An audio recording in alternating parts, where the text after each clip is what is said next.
And we're live. So we're hosting a debate between.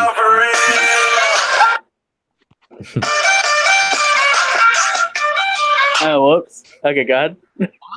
Whoops. Okay. Between feeling pretty adventurous and Sin and Mosh. Emoshislive and Sin Killmonger versus feeling pretty adventurous.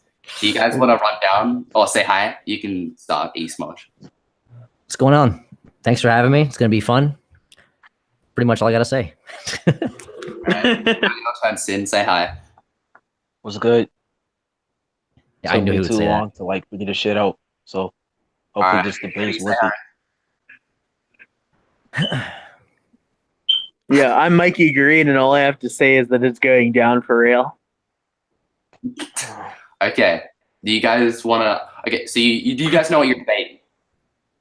Well, no. Yeah. Just to clarify, we're talking about like abortion essentially, and we're talking the ethics of it. So real quick, Sin, where do you stand on it? Well, in terms of abortion, pro-life. Okay, and you as well, right, Emosh? Yeah. Like wholeheartedly, yeah. Okay. Like genuinely, yes. Not for the sake of conversation. Yeah. All right, and I'm going to be here to represent pro-choice. Okay. Okay. You guys got all your stances? Does anyone want to go first? Well, just I guess just to clarify a couple of things. So, I mean, you're representing pro-choice. So I just like to know under what concept of pro-choice, like the general idea of people should be, people have choices in life, and are you denying the fact that people have the choice to basically have children or not? Something like that, or do you like genuinely believe that? Are you just genuinely pro-choice? So what exactly about it are you defending exactly? Just so I know what I'm debating against and what you know. So my basic viewpoint comes down to this: without the greater broadening and horizon of choice, you can't really have morality, right? For you to go ahead and have morality, this has to presume that we can choose between something that is good and bad, correct? Mm-hmm. Or at the very least, something that is preferable and non-preferable. And so I think maximizing choice is, if nothing else, the best thing for you to do. So even if we are doing something immoral, we can come to that conclusion on our own, as opposed to ever going ahead and, say disallowing people from doing something immoral. Because I believe in the greater good of people. So I am defending choice in its most abstract form, and I'm just giving the application to abortion ethics. Cool. So I guess if you don't mind, I'll start from there based on that premise. Sure. All right, cool. All right, so there's two things I noticed that you said there. So I'm going to ask you a question just basically. So you believe in the greater good of people. And by that, I presume that you're under the impression that, well, whether or not someone chooses to have a kid doesn't mean that they can't be good people down the road. Right? Essentially, that's what you'd be presuming under the assumption of? So one or two things I want to ask you. Yeah. Yeah, so deferring to Steven Pinker's The Better Angels of Our Nature. Actually, give me one.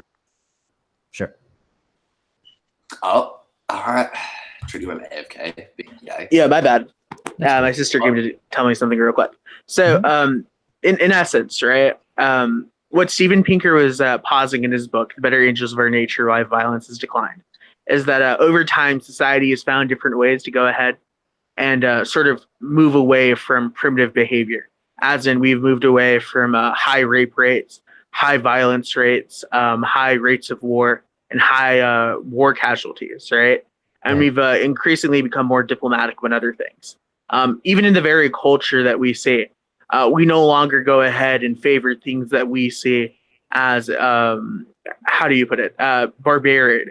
And barbarian in the sense that we don't go ahead and we don't defend things like hanging anymore. Hanging has become a contentious issue, even for the most heinous of crimes, right?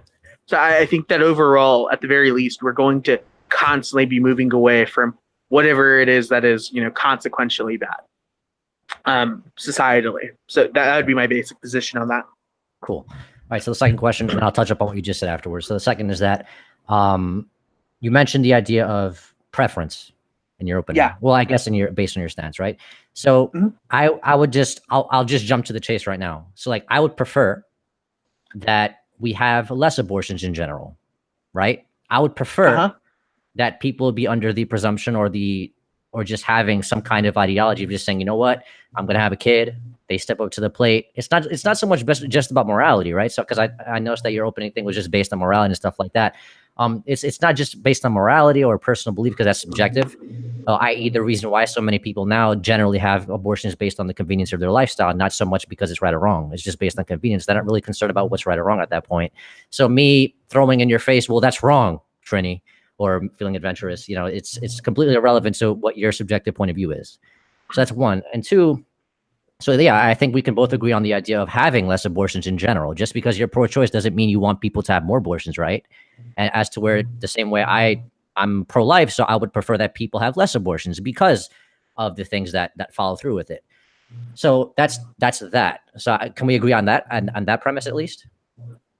What, on people having less abortions? Like in general, in terms of preference, because you mentioned preference. So I would say that, can we agree on the notion of, for example, you being pro-choice doesn't mean that you want people to have more abortions, right? Because you follow up by saying, well, I believe in the greater good, and you reference a book or a novel or an article of some kind to basically say, we've moved away from primitive behavior and stuff like that. For example, we don't support hangings and things like that, and so on and so forth. Another thing now is that just because we moved away from primitive behavior, hangings, and we don't act like barbaric the way we used to, we don't go through as many wars as we used to and stuff like that. I think that's not so much relevant to the topic, only because it's not based on being barbaric, right? We're not going to compare that in that aspect, only because the general population of people having abortions or committing them, we can be under the presumption that it's based off of sole convenience or for their lifestyle. It's not because they believe whether it's right or wrong, like I just referenced before. So yeah, that's just, I would just like to put that out there. That's not so much about right or wrong. What they believe is right or wrong, they're going to do it because it's convenient for them, because they can't afford it, or because they didn't plan to have the kids. And i.e., that's what the biggest organization for abortion is Planned Parenthood. And they do, basically they do the exact opposite of that. So that would just be my response to that specific statement that you put up. So if Sim wants to add something, he could. Otherwise, the floor is yours. Okay. So going back to what you asked in your second question, as far as preferences go, I get what you're saying, but more so my point was that when you're talking about morality, you're talking of one of two sets of things, right? Or they're talking of a set of things where you consider things good, bad, or morally neutral, or you are talking of things that are preferable, non-preferable, and sort of irrelevant as far as you're concerned, right? Because those are two large schools of thought in terms of moral thought. So that's more of what I was getting at. If you think it's good or bad, or if you want to take the preference route, either one is fine. I was just trying to feel like, I was just trying to see what we can agree or disagree on. But yeah, go ahead. Okay. Yeah, and then as far as saying we should go ahead and have less abortions, my whole thing is I'd only want less abortions, not because I think that's immoral in any way, which is the topic of conversation here, but more so because I think it would be economically better. So I think you can go ahead and you can go ahead and supplement people with, say, better contraceptives. Say you have your condoms, you have your spermicide, you have your vaginal condoms, you have things of the sort, right? So I just think it's more so a matter of if you're going to talk about efficacy, being efficacious and being the most productive and being the most economical with your spending. Okay, so I'm going to cut you off. So you're arguing for higher quality of birth control, essentially? Yeah, like if you were going to ask me what I think about it in terms of policy, I'd say that I just want higher access to better contraceptives. But as far as ethics go, I think access how? Access? Yeah. So I think you could go ahead and use Planned Parenthood to, for example, give to schools condoms or spermicide or what have you, that sort of thing. So all right. So basically, would you propose taxing people for that? Because how would you pay for that? Because there are two ways you can, somehow, right? Yeah. So it's okay. Yeah, you can tax for it, mind you. But I also think that I personally don't believe in government as an entity. So I think the way you could go ahead and actually just approach that is just have people who are interested in the concept of Planned Parenthood, which I believe is over 40 to 50% of the nation.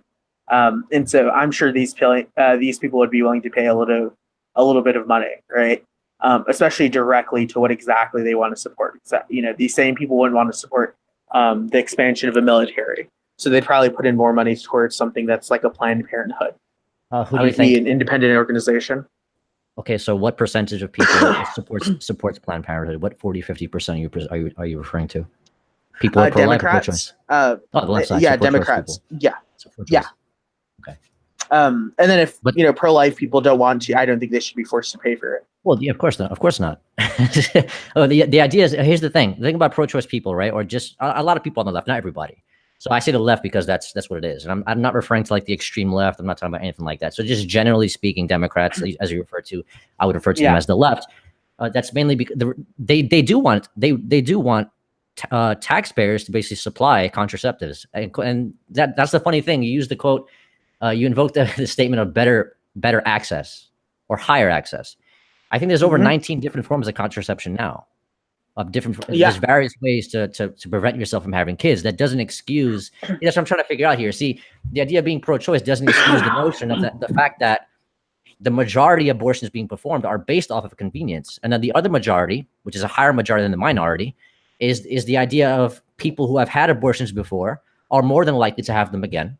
And then the next category would be people who have had abortions before who have kids are also likely to have them again.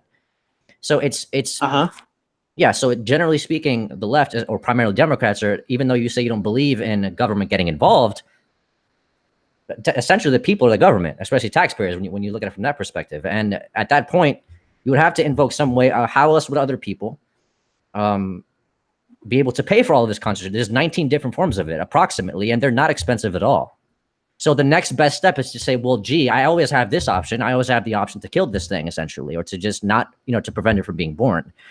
So I don't really see how far we can possibly go with this conversation. I mean, you propose the idea of saying, well, people who are of pro-choice should work with certain organizations, i.e. Planned Parenthood, ideally, to say, well, yeah, maybe we should help out by providing these schools various different forms of contraception. But the reason they won't is because it's so affordable as it is. Well, condoms, for certain communities it is, but for particular communities it unfortunately is not. That's why you'll see higher rates of pregnancy. Low income and very impoverished areas. So if you go and look towards any urban areas and you look off to the areas that are financially disadvantaged, so the people who usually make sub 25,000, it would be, these are the people who usually have extremely high rates of pregnancy, as opposed to people with right, despite the fact that they can't afford it. Yeah. And it basically comes down to they can't afford condoms and spermicides and things of the sort. But at the end of the day, it comes down to the convenience of being able to do that, because having abortions aren't cheap either. Yeah, of course they're not. Although if they're going to go ahead and do that, I think the option should always remain available. I mean, I think that's ethical. No? That's what we're arguing against. See, the thing is, because, all right, so we're arguing against contraception. How much do you think a condom costs? Even in an impoverished area? You can give me any number. It doesn't matter. A pack of condoms. It costs a couple of dollars for a pack of condoms. Yeah. Yeah, so how much do you think an abortion costs? That's why they want it to be part of healthcare. It's like in the 2,000 to 4,000 ranges for surgery, I guess. Well, it actually depends on the trimester, how far along you are. So the average clinic for it's generally 2,000 to 4,000. It's a lot less, depending on the trimester, depending on where you are, how far along you are. But okay, that'd be even better in my case. Yeah, exactly. So even though it's significantly more expensive than contraception, basic contraception, over 18, 15, 16, 17, 19 different forms of it, the argument is that, well, impoverished areas have it, but that doesn't excuse the millions of other people who are still doing it, who are not in impoverished areas. What it ultimately comes down to is the idea of, this is inconvenient for me. So even though I did not, i.e. plan to have this kid, even though I did not take the necessary steps to say, wow, I really wish I would have done a better job at preventing myself, or taking the proper steps to prevent myself from getting impregnated, right? I still have the idea of spending $450 plus on getting an abortion. I'm willing to spend that much if it gets to that route. And i.e., obviously, the person will be, quote unquote, forced into that position, and obviously be forced to spend more money. But the idea, we've already established that impoverished areas, at least based on your argument, they can't afford basic contraception, which is why you're proposing that schools and stuff like that, college campuses primarily, because that's where a lot of sexual activity takes place, impoverished areas, stuff like that, would at least propose some way of providing these forms of contraception. And then on top of that, you're proposing that, well, the pro-choice people, i.e. the Democrats, should get more involved with it. But the problem is they're not. They're proposing the idea of just saying, you know what, abortion should be a healthcare. Forget spending $450 to $900. Planned Parenthood, Planned Parenthood does work towards the proliferation of contraceptives. The only issue is that contraceptives aren't foolproof. Not only because contraceptives themselves don't work 100% of the time, but also because people don't always use contraceptives. So they want to have basically every precaution available, and in this case, abortion would be one. So, I mean, unless you can raise an objection, you or Sin, if Sin wants to step in, as to how exactly abortion itself is immoral, then I don't really see where the disagreement is. I would have to ask you next question. Do we agree or disagree that it's a life? Yeah, it's a life. Okay. So in a worst case scenario, for example, I'm not gonna throw a hypothetical in your face, right? Because I don't want this conversation to go down. No. We don't really have to. We don't have to go that route. We agree that it's a life, so I don't have to go down that route of saying, well, let's try to prove that it's a life or not. Now, at least we both agree on that notion that it is a life. Ideally, you would place the value of the life of the mother over that of the life of the potential unborn, right? Generally speaking, especially if the mother's put in a situation to where she physically may not be able to live through the pregnancy. At that point, she has a choice as well. I'm all for that, because that's at the absolute worst. She should definitely be 100% allowed to be able to do that. At least give her that. She has the right to live. Nobody's denying her of her basic human right. And as far as the choice to bear children and things like that, like I said, if you're willing to spend that much money and you don't want to have children, there are operations, there are different facets and routes that you can take to prevent yourself from doing that. But the idea, what it comes down to, my objection is that you're arguing based on the convenience of something and not so much. And then you're asking me or Sin to basically explain how it would be immoral. Convenience, and at least in this essence, would be, it doesn't matter whether it's right or wrong. I don't give a fuck. It's inconvenient to me. So that, in that sense, that's the most immoral thing, generally speaking, that you can do outside of murder. And we know that the worst thing you can do to somebody else is to kill them. So, that's would be my argument. Ideally, is that you're arguing it in favor of convenience rather than, and then you're asking me to prove the immorality of convenience, which in and of itself proves, the actions prove it. So, that's all I have to say. Yeah. So, to further characterize my argument, my position is basically that, I think we should have abortion clinics and everything. And I think they should be as widely available as need be. But the issue as to why I think this is morally okay or morally neutral comes down to, I don't see any reason to go ahead and see the act of abortion as immoral, right? So I'm coming from a stance of just flat out neutrality. So as I see it as a moral neutral, I would need a reason to either see it as moral or immoral. So, but that's the thing. The neutrality idea just basically means that you're on both sides of the fence. In certain circumstances, especially extreme ones, you would be in the favor of pro-choice, and in certain circumstances, you might be in favor of being pro-life.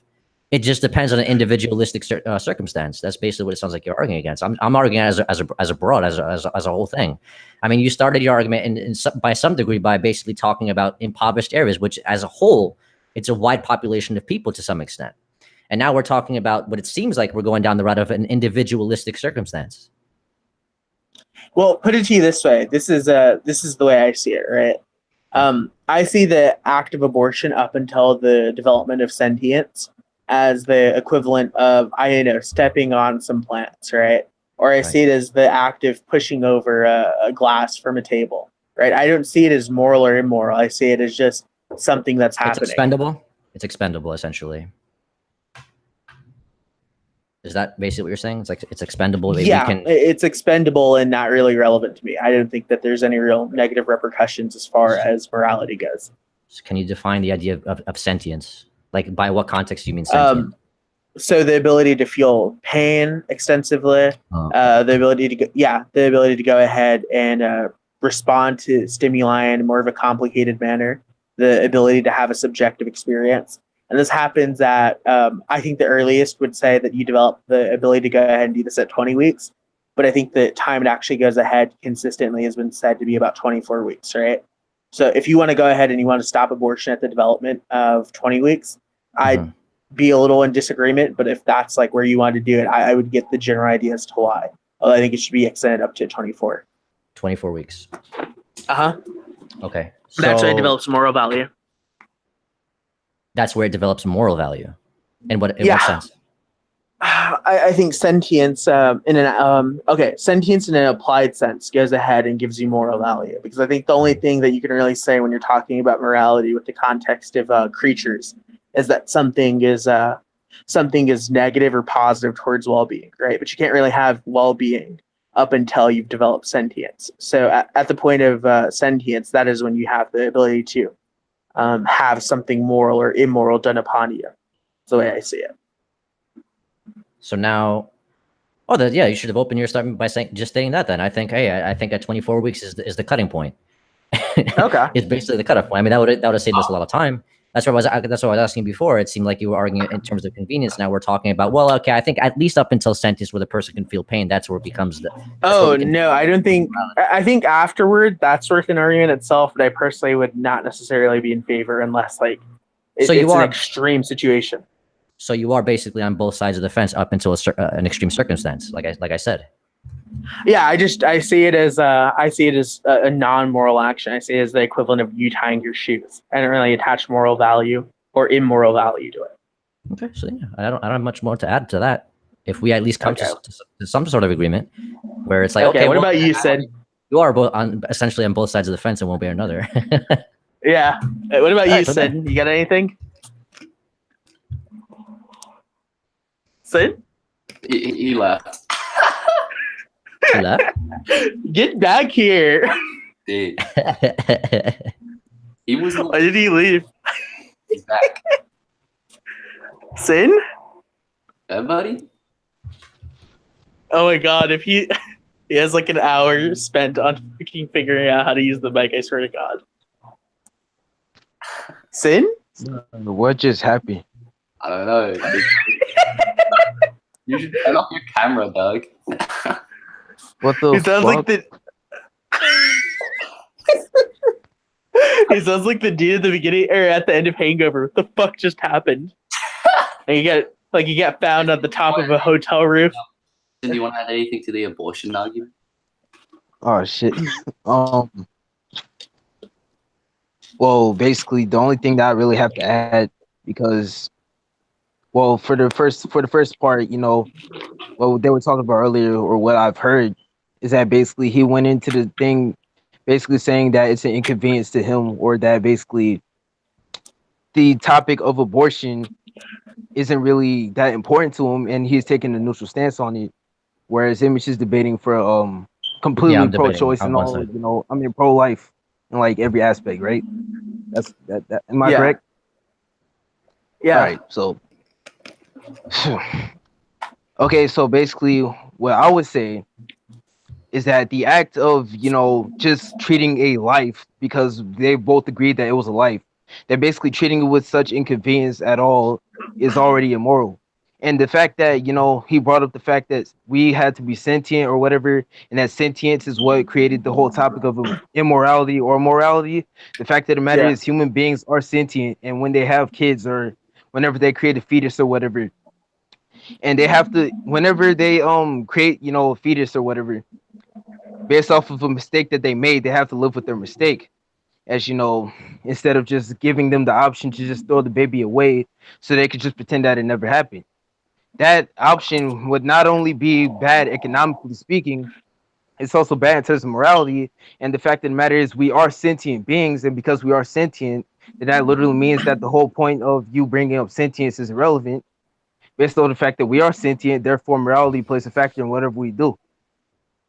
So, well, yeah, I basically stopped. I didn't see any much more point. Because like I said, I got him.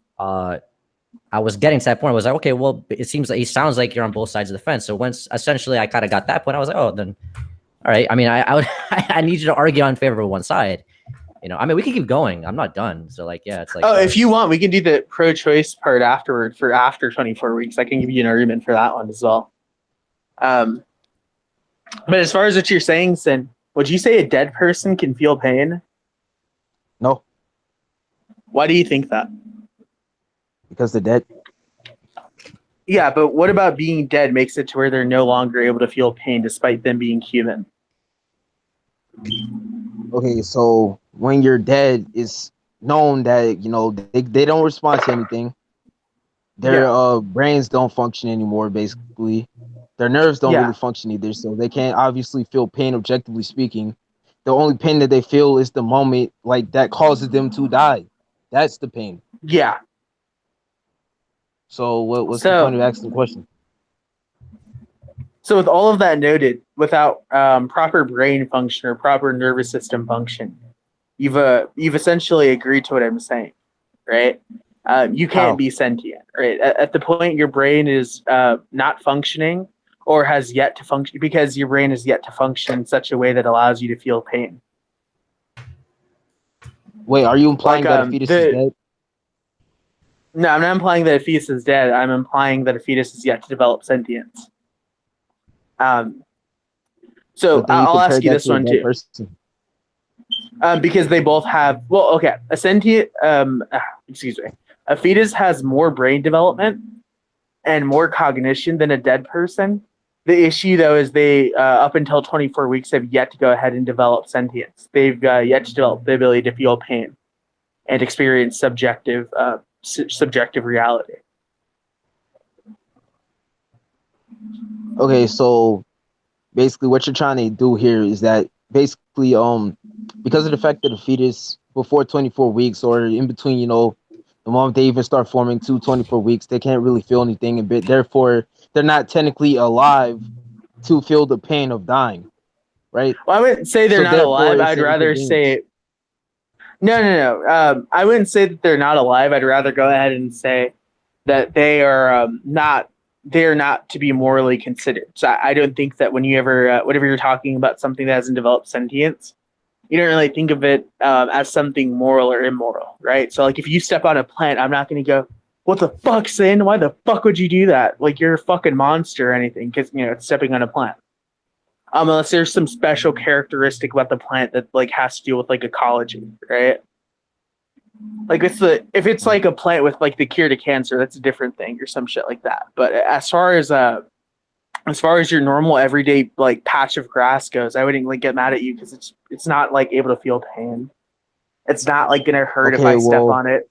It can respond to stimuli. Plants can respond to stimuli, but that's all. okay, well, in my opinion, the difference between just stepping on the plant and actually getting rid of a fetus before it becomes an actual baby is that one has the actual potential to become sentient, whereas the Yeah, plant has no potential to do anything whatsoever. So the difference here is that a fetus, we already know, will eventually develop into a baby, which will eventually develop into a human being that actually has sentience and that can actually think for themselves. And on top of that, the morality of the parents or the people that created the fetus is what's actually in play here. So just because, yeah, the baby itself doesn't have any, real sentience or any morality to it, doesn't mean that it should suffer the consequences of what the parents did based off of their own morality. So, Wait, so you just said that it basically would like lack morality. You said a non-sentient fetus would lack morality. Are you agreeing with what I'm saying so far? Like as far as sentience goes? Like when you're talking about a yes, non-sentient fetus, they don't really get moral value? yeah, sure. I mean, if Image would like to say anything about that, I mean, he can. Yeah. But I mean, that's basically just my point. Like if you agree with it, there's not really any further disagreement, is there? all right, well, I have a question about that then. So Go what for it. happens after 24 weeks? What's the difference? They develop the ability to feel pain. They develop the ability to go ahead and respond to reality subjectively. And so I think at that case, they are to be considered in the same way you'd consider a baby that's already born or a person that's, for the most part, just normally functioning or an animal or what have you, right? You'd consider it the same way. You'd want to take care of it. I All think right, so that, basically yeah, so that's why you went in with the whole neutral stance, because so basically what I'm getting from you is that in yeah. between 1 to 24 weeks, you're pro-choice, but after 24 weeks, you're pro-life, right? essentially. Yeah. Although there is a caveat there. I will say that I wouldn't necessarily be against abortions afterward. I would, however, say they are immoral, right? So I think you can do things that are immoral, but I'd still allow you to do them, right? So, for example, I'm okay with people. Oh fuck! Give me one moment. So that's a check. Yeah, I'm okay with people going ahead and buying like I don't know. I'm okay with people going ahead and buying from stores they know are certainly going to go ahead and like use sweatshop workers, right? So if you go ahead and I don't know, if you use like an iPhone, right? There's a very high likelihood that's probably based off of like a sweatshop labor. But I'm not gonna like. I think that itself is immoral, but I don't think it's to really be used against you, and I don't think that's necessarily reflective of your character. I think that context matters, but I'd still be in favor of you having the decision to do so. Going back to what I said at the very beginning, I think that the maximization of choice for morality is honestly the best thing you could possibly do. I think that without the maximization of choice, there really is no morality. Mm. Wow. Okay. Wait, the image just cut in, or? Oh, no, I'm still here. Can you hear me? No, we're here. Yeah, we're all here. Yeah. Oh, yeah, I'm good. Yeah. So it just basically goes back to what I said. I mean, to maximize the choice of morality.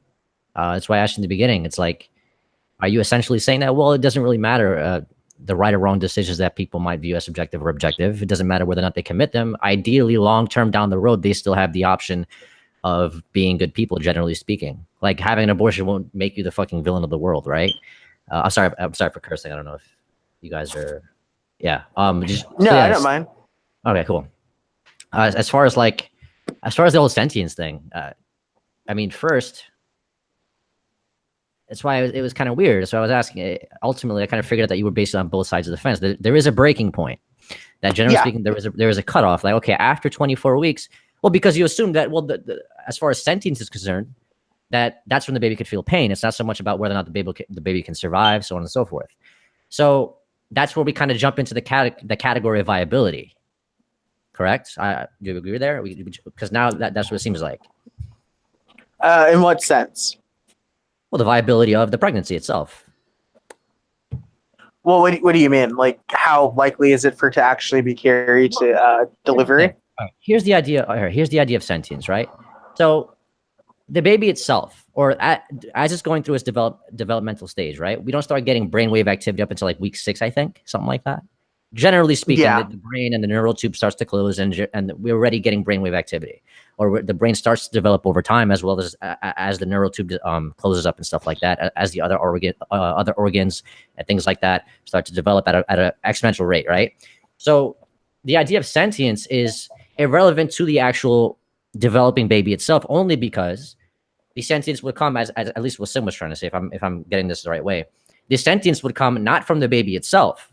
The sentience would come, or the sentient nature would come from the actual parents itself, or i.e., in this case, the mother, right? So ultimately, it's not really an argument, only because it still comes back to the idea of convenience, not so much about maximizing the choice or maximizing the potential of the greater good. It has nothing to do with that. Ultimately, it comes down to your own convenience. And generally speaking, based on the rate of abortions and based on the people statistically proven to perform these levels of abortions, at least at this rate, basically proves that in their nature, we're not really maximizing anything other than the idea of what's convenient, what's inconvenient for me, i.e., essentially, selfish nature. Essentially, I don't want this. I can't have it. I'm going to look for every reason in the book to say why I won't be able to raise this thing. You know what I'm saying? So ultimately, it comes down to the idea of sentience is irrelevant only because the parents, or at least in the mother at that point, would have to make a moral decision regardless. Even if she thinks it's the right thing to do, it's still a moral decision. She still has to view it from a moral perspective. The moral perspective only would be irrelevant at the point as to where her nature, what she wants in life, material, as far as like materials and things like that are concerned, as far as a career, as far as her political standing, as far as her standing in her environment, would only matter only if that is greater than her morality or self-respect. So we're still arguing convenience at the end of the day, which to me is not an argument. Just because it's inconvenient to you is not a justifiable reason to end a life. And only because we agree that it's a life, that it's a human life at that, we're not going to put it at a comparative level to a plant. We're not going to do that. Well, we wouldn't do that, generally speaking. See, for example, Well, why like I mentioned earlier, we would value the life over the mother, the life over the mother, right? Not her convenience, but we would value the life over the mother, especially if it's an extreme circumstance, over the developing child. We'd value that. As far as Sure. sentience is concerned, yeah, as far as sentience is concerned, or as far as overall value is concerned, parents, generally speaking, would not put their developing baby on a comparative level to a plant. They would only do that in a circumstance when they're arguing convenience. What's convenient to you or what's inconvenient to you is not an argument to justify why something is right, especially on a moral level. If you understand what I'm trying to get at. At the end of the day, I'm trying to justify why having an abortion is right, especially before 24 weeks. In some places of the world, a baby can't survive, especially after being born, up until the 30th week. That's only due to lack of technology. But generally speaking, we're arguing, at least in the United States of America, 20 to 24 weeks. 20 being the breaking point, 20 being the minimum, because at that point, they're about 500 grams or 1.5 pounds, less than 2 pounds. And then just because they're born doesn't mean that they're going to survive. They will survive, but they will have to be put into NICU, which is a neonatal intensive care unit. And in that scenario, the complications of the actual child are significantly greater than a child who is born early at 24 weeks. So sentience at that point, it still becomes irrelevant only because the mother at that point has to make a moral decision. And if morality is irrelevant to her and convenience is greater than the idea of something being immoral, it's irrelevant at that point. That's not an argument. It doesn't justify something. So just to sort of clarify, your position right now is that when you were talking about an abortion, it is from the very get-go just a moral decision, even prior to the development of sentience. That's what you're saying? As you stated in your opening statement, we've gone past primitive behavior, barbaric behavior, essentially. So we're at this stage now where we're able to perceive things from a diplomatic standpoint. And generally speaking, a lot of the diplomatic, as you mentioned, the Democrats and stuff like that, pro-choice people, they view things from a moral standpoint. They throw nothing but morality in your face.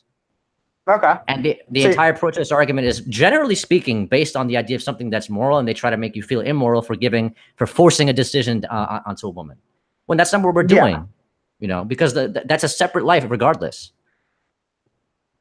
So my whole response would essentially come down to two things. First and foremost, it being a moral decision doesn't necessarily impact whether it's right or wrong. I think the fact that they're going ahead and they're choosing to go through with the abortion literally comes down to them not giving moral value to the child, right? To the unborn child. Now the problem might be, well, how do you know it's not valuable, right? This is what you would ask them, and they may not be able to go ahead and express this and articulate this eloquently or adequately. But I myself can essentially just tell you, yeah, I think it's fine up until the 24-week period, because at that point it has developed sentience, it has developed moral value, right? It's not really convenience per se. It's more so a matter of I would agree with basically what they're going ahead and doing. Up until the 24-week period, because I don't see it as anything any less moral than stepping on a patch of grass. But why would pain matter, though? So as I was saying earlier, whenever you're talking about morality with the context of people or creatures or anything, when you're talking about like suffering or killing or murder, or any equivocally heinous acts, right? Well, you were talking about. Go ahead. Yeah, I'll let you finish. Go ahead. Yeah, that's fine. So whenever you're talking about these things, you were talking specifically about the well-being of these creatures and how it has been negatively or positively influenced, right? So whenever we talk about someone stabbing another person, the reason it's bad is because you have now just enacted negative consequence upon their well-being. You've done something detrimental to their state of living, right? They, as someone who can feel pain, and they, as someone who has a subjective experience, not only been hurt physically, but very probably also mentally. It is hurting them on a subjective level, right? The subjective level matters, because it is the difference between someone getting stabbed and widging on the floor as they try and crawl to the nearest store in hopes that someone will help them, and the difference between stepping on a Venus flytrap when it's trying to, clamp down on you because it's reacting to stimuli. That's the difference, right? basically like, yeah, see, that's what I'm saying. What I'm hearing is basically, well, you stab somebody, you're doing damage to their well-being. You punch a pregnant woman in the stomach, it's equally as bad. Not much of a difference. You know what I'm saying? It doesn't matter what stage of the pregnancy she's at, she's pregnant regardless. That's what I'm saying. I didn't want to use these hypotheticals to justify a point. The idea is ultimately it's not an argument. That's what I'm saying. So I don't know. I mean, it's Well, cool. okay, so when you punch a pregnant woman in the stomach, the reason I'd say that's bad is because for them, well, I wouldn't say the child itself has moral value, and I wouldn't agree with them saying the unborn child prior to 24 weeks has moral value. For them, they, whether they are logically thinking this or not, are going to, at the end of the day, come to the conclusion that this is my baby, I must protect it if they are not willing to abort their child, correct? They see it as a life already. And whether this is incorrect or not doesn't matter because you were hurting them not only physically but also mentally. What I stated was it doesn't matter what stage of the developmental process as far as the pregnancy is concerned. That's irrelevant. That's what I'm saying. That's why I didn't use a hypothetical. For example, like you use the whole stabbing somebody, right? I've already established we place the life, the actual life and well-being of the mother, right? Generally speaking, not the convenience, but the life of the mother. We would place it over the developing child. Yeah. There's no argument there. There is no argument there, especially in extreme circumstances, especially in those circumstances, right? Yes. So the same thing here. If I stab someone else, I'm sentient enough to know that I'm causing physical harm and potential psychological harm and potential emotional disturbance and harm to somebody. But that's irrelevant to me. And generally speaking, causing physical harm, or i.e. just committing the act of murder, especially to the highest degree, because now it just sounds like we're arguing levels of murder, I guess, in some way, shape, or form, right? Would just generally be immorally wrong, just wrong on all different fronts. So that's what I'm saying. I didn't want to use the hypothetical sense only because it doesn't matter what stage of the pregnancy that woman is in. She could have been planning to get the abortion. It doesn't matter. The idea. So we're arguing individualistic circumstances or extreme circumstances to dictate a point, especially before the whole 24-week mark.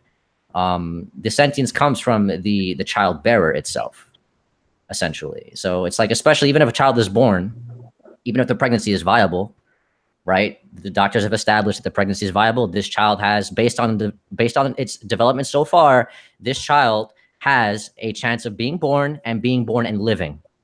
So even up until the 24th mark, you're still arguing against convenience. You're saying this person has 24 weeks to decide whether or not they want to completely get rid of this thing. Because it's convenience here doesn't really matter. That's like, even if, why? It does. How does that impact the moral value? Well, no, you're giving them a gap. You're saying you have 24 weeks to decide whether or not you want to get rid of this thing. Yeah, because that's when that's relevant. That is when it is amoral. Yeah, that is when it's amoral. Yeah, it still falls into the category of convenience. You have 24 weeks to decide. You're pregnant now. Technically, you're pregnant at week 3. It takes 2 weeks for you, about 9 days for you to know whether or not you're pregnant 100%. So that once the actual 3rd week of pregnancy, you have 24 weeks to decide whether or not you want to get rid of this thing. That screams convenience. It has nothing to do with sentience. It has nothing to do with sure. If you want to say that, but what about anything prior to the 24th week would make that immoral? If there's nothing that you could say, then basically what I would tell you is that you don't really have any disagreement with me morally here. Well, of course. I mean, the idea of getting something based on your convenience is not a justifiable reason. Do you ever get fast food? Sure. Okay, so you go and get fast food. That's a convenience thing. Do you think that is an immoral thing? Do you think it's an immoral action? It's false equivalency. How's that? How? Because we were talking. Yeah. So you were talking to me about the act of convenience or the parameter of convenience being something immoral. And what I'm telling you is that the act of abortion up until the 24th week is amoral. It is not to be considered something morally just or morally wrong. You can't consider it as such. And so if you agree with that, which you have thus far, and you haven't really given me any reason to think otherwise, that what I'm getting from this is that you were saying there's a problem with convenience itself. If there's a problem with convenience itself, why do you get fast food? As far as childbearing, sure. Okay, why? What do you mean why? Why is convenience as far as childbearing any different from the convenience of getting fast food? Because it is not a justifiable reason. to say I'm going to get rid of this thing. See, if I Why order not? something from the store, if I order something from a fast food restaurant, I don't like it, I can refund it. I have a high probability of being able to give it back without any consequences. There's not much to think about there. You know what I'm saying? That's the difference. Okay, you can The have another severity of the child. actions aren't the same. That's the difference right Shit, there. sin still. I'd argue it's actually worse to get fast food, but that's an argument sort of separate from what we're talking about. What I will, however, say, food, yeah, it could be pretty bad too, especially. just in general, for a variety of reasons. I know. But that Just isn't for really, lulz. yeah, that isn't really pertinent for now. Yeah, I gotcha. So what I will say is this, though. Even if it's a matter of convenience, unless you can explain to me why it is immoral to go ahead and get rid of a child prior to the development of sentience, then there really is no argument on your end, actually. Unless you or Sin can go ahead and conjure up something. If you can, I mean, I'm always willing to admit I'm wrong, but I've seen nothing thus far. Well, what I'm saying is, see, like I've been saying this for the majority of this conversation. I mean, I started by talking about convenience, but you were arguing for convenience. You kind of dictated otherwise, right? And then up until we basically came to the point where you were arguing a post 24-week period, which doesn't change the life that it's still a baby. Ultimately, it's still a baby. Doesn't change anything. Well, it being a baby doesn't mean anything. Can you explain why being a baby makes you worthy of moral value? Well, is that your subjective point of view? Well, I'm asking you. Can you explain to me why being a baby makes you worthy of moral value? It's the What about greatest being level of innocence. That's How? why. What do you mean? How it's a baby? Why is innocence important? Because it's at the maximal level of dependency. Okay. So would you say that who the fuck said that? So would you go ahead and would you say something along the lines of, I don't know. Would you say that having a pet gerbil is the same as having a child? Do you view to be the same? Generally speaking, it's a responsibility. Well, I'm if I have a asking pet gerbil, you. I'm responsible. I mean, if I have a pet gerbil, I'm responsible for it. If I don't take care of it, it's considered. Well, what's the point of me having If it? if your gerbil dies, are you gonna have the same level of stress a mother would if she fucking dies from, or if her child dies from whatever ailment that they may suffer? So if you're asking me to speak in place of a mother, I'm not a mother. I'm a father. I can tell you that. So generally speaking, well, let's say for example, have you had a pet before? I own 3 cats and a dog. Okay, if one of your pets died, would you say that this would probably impact you the same way as if your child died, or no? Is it the child born or unborn? Born. Child is born. Well, of course. I mean, the idea of losing my child by any, let's say it's through natural causes.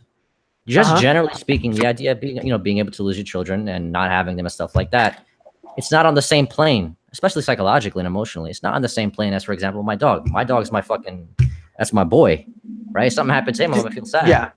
Right. But generally speaking, the idea of, all right, go ahead. Yeah. Sounds like Yeah, I was gonna say, because your animals are gonna be more dependent on you than your children are. I mean, even if your child was, I don't know, let's say your child's 18 next year, right? If your child died, we'd know how you'd be affected. There are studies on this. We'd know how you'd generally be affected. You'd likely suffer from long-term depression for a couple of years. Yeah, of course. Yeah, that sort of thing, right? Whereas if your dog dies, you'll be sad, but it would probably be for, at the most, a prolonged sadness for like a month or two. Sporadic. Yeah, basic reminders to remind you of the dog and stuff like that, and you would remember. Yeah, and it would not be to the same level, despite you saying innocence is what matters, despite innocence. So why'd you as you defined it being dependency? So why'd you use an 18-year-old as an example? An 18-year-old person is more. An 18-year-old person is generally more. Exactly. How do I put this? Autonomous than a gerbil is. Exactly. So why'd you use an 18-year-old? Because an 18-year-old person is more autonomous. Okay, can you abort an 18-year-old? No, but it has that in response to what I've just said. That's what I'm saying. That's why we're not talking about 18-year-olds. See, Oh, okay. hold on. No, at this point, listen. It's an 18-year-old. The child is born. It's developed already.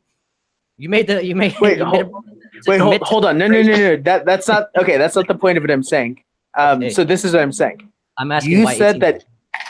Okay, well, specifically for this point, you said that innocence is what matters, and I asked why does innocence matter, and you said that is the greatest, you said that the dependency of a child is its innocence, right? The greatest level of dependency is Yeah, as a human very life, much so. yes. Yes. As a human Well, life, why yes. does it matter?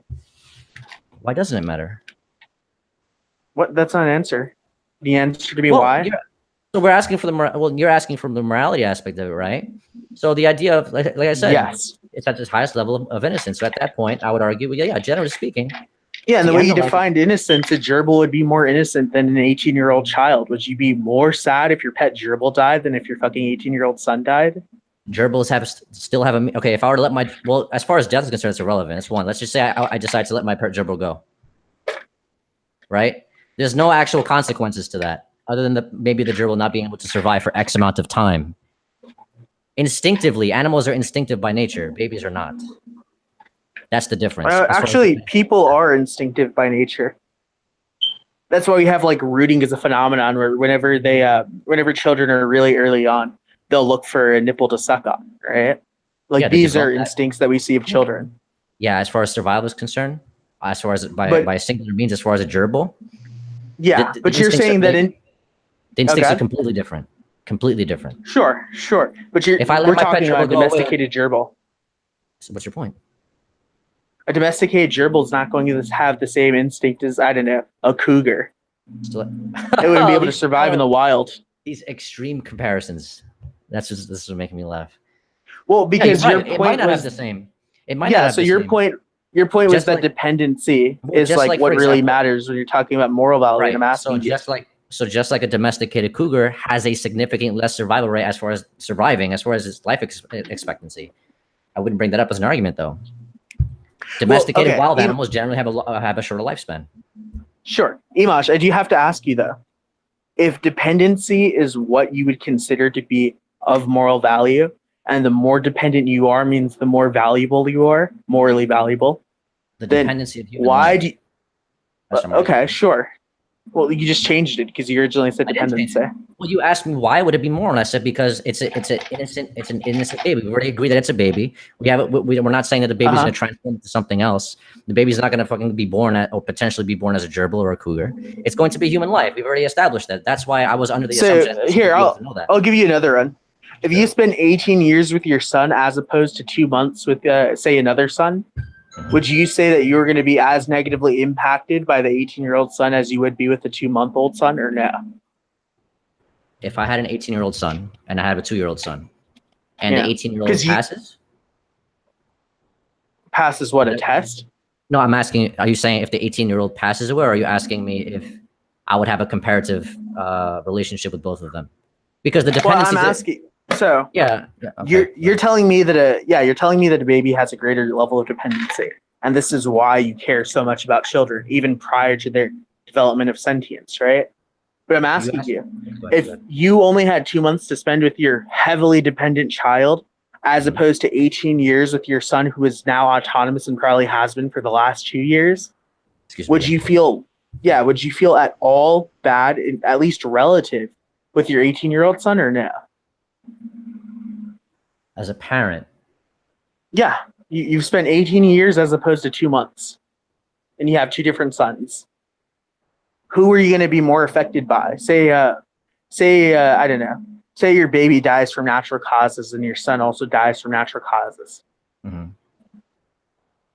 Because as far as you're concerned, your son has become a full-fledged person, socially, emotionally,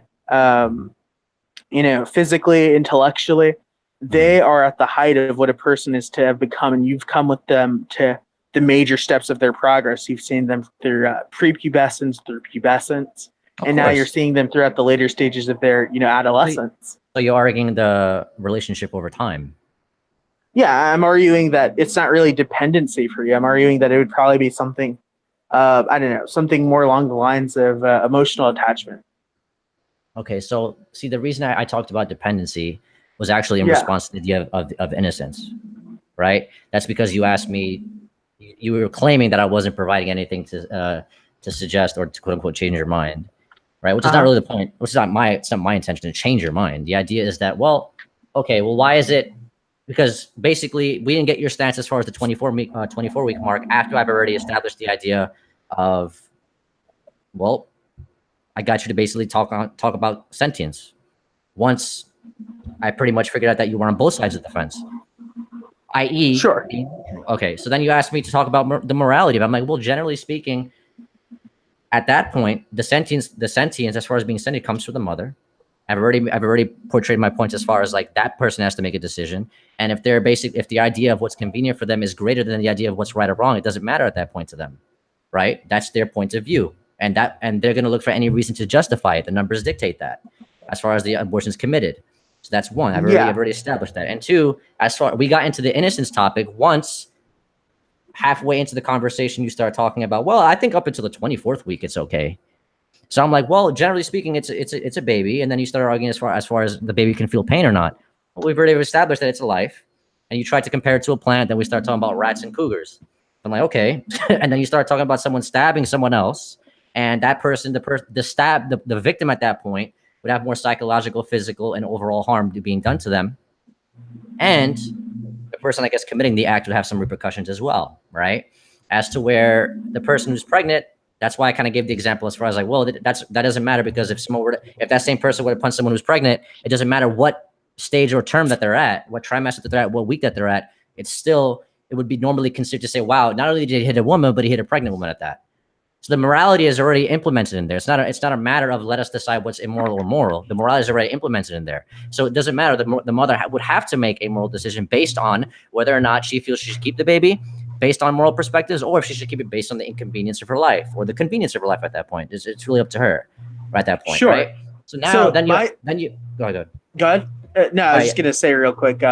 As far as morality goes, though, whenever someone is hurt by something morally in society, we don't necessarily care for the most part if it's logical, right? We don't really evaluate the logic for a lot of the stuff. Not only do we take for granted a lot of the social normatives implemented in our society, but we also go ahead and oftentimes look at these things and just sort of, think of how do they feel about it, right? Of course, it kind of. So you wouldn't look at point.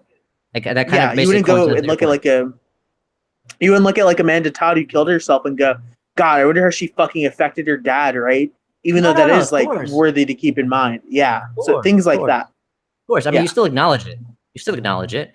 But definitely speaking, it doesn't affect you. As far as like, well, unless you maybe knew the person. That's what I'm saying. The argument is extremely circumstantial, right? It's so individualistic. So we went from going on a broad scale to arguing, well, if someone stabs someone, or if someone does this, or if someone does that. It doesn't matter. That completely doesn't matter. Because you started your argument with basically numbers on a broad scale. Impoverished areas. We need better access to contraceptives. Well, that argument got thrown out the window. Because we weren't having a policy discussion. If you're having a policy discussion, we can have that. Yeah, this is separate from that. Exactly. The only reason we jumped into that category is because you brought up the idea of having access to higher levels of contraception. I asked you why. We have about 19 different forms of it.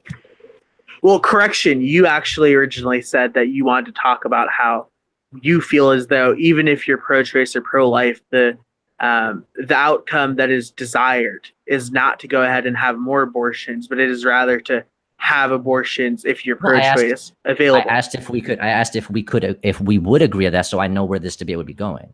Yeah, so I told you. I told you my policy position. Exactly. So you accused me of bringing up policy. I never brought up policy. You did. Well, I didn't accuse you of bringing up policy. You just said it. No, I said we started talking. Yeah, I'm saying we were prompted to talk about policy because of you. You weren't necessarily the one to bring them up, or bring it up, rather. You invoked the idea of having access to contraception, and I asked you why. And you said because when you're talking about abortion not being the end goal of having pro-choice policies, basically, and this is what it sounded like you were saying. I don't take this as he just wants to talk about policy because we all agree no, of course not. To be an ethics discussion. I was trying to feel out where if we could agree, for example, just because you yourself, right, are pro-choice doesn't necessarily mean you're in favor of more abortions. That's why you clarify. You ended up clarifying by saying, well, then you referenced the article or the book or whatever, and then I asked you, and then I asked you, okay, so I only asked you that because you brought up preference in your opening statement, so I wanted to know what your idea of preference was. So we established that. Then you brought up the book. So then you brought up the idea of primitive behavior, barbaric nature, hangings, and things like that. The way we used to do things back in the day, wars and stuff like that. We established that already. Policy came into play once you invoked the idea of having access to contraception, but that was because that was you basically laying out your framework for as far as like, because I think you weren't agreeing with me as far as preference is concerned, but you were laying out your framework in terms of like the primitive behavior and stuff like that. So then you invoked the idea of having access to contraception. Then I asked why, and then it became a policy thing. But naturally speaking, we would have to talk about policy thing because you would be defending the idea of being pro-choice, and I would be the idea of defending of being pro-life. Generally speaking, the idea of life, you would view it from a moral aspect regardless. The idea of being pro-choice, that's where the disagreement is. That's why people who are pro-life debate against people who are pro-choice. And the main argument for people who are pro-choice is the idea of convenience. What they feel for them is better for them at that given point in time. And you're basically saying that you're giving them a 24-month period to do that, a 24-week period. Sorry, 24-week period to do that, which is insane. I mean, it's insane on the levels where it's like they have that long of a time only because at that point the baby can't feel pain. And then I asked you basically if we were going down the road of viability. And then you asked me viability in what sense? And then you asked me to prove how it's immoral before the post-24 week, because if pain is the idea, we've already established that it's a human life. I've already established that generally speaking, we would place the value of the human life above that of the potential unborn, generally speaking. But the idea of viability at that point, that's what I was asking you, are we going down that route? Because if we are, I know where to go, because right now it just seems like we're miscommunicating here. Yeah, so keep in mind what I was originally talking about, like at literally the beginning, was purely morality. When I brought up preferences, it was to talk about the different schools of thought and morality, right? Because some people may see morality as a study of what is to be considered good or bad or neutral, right?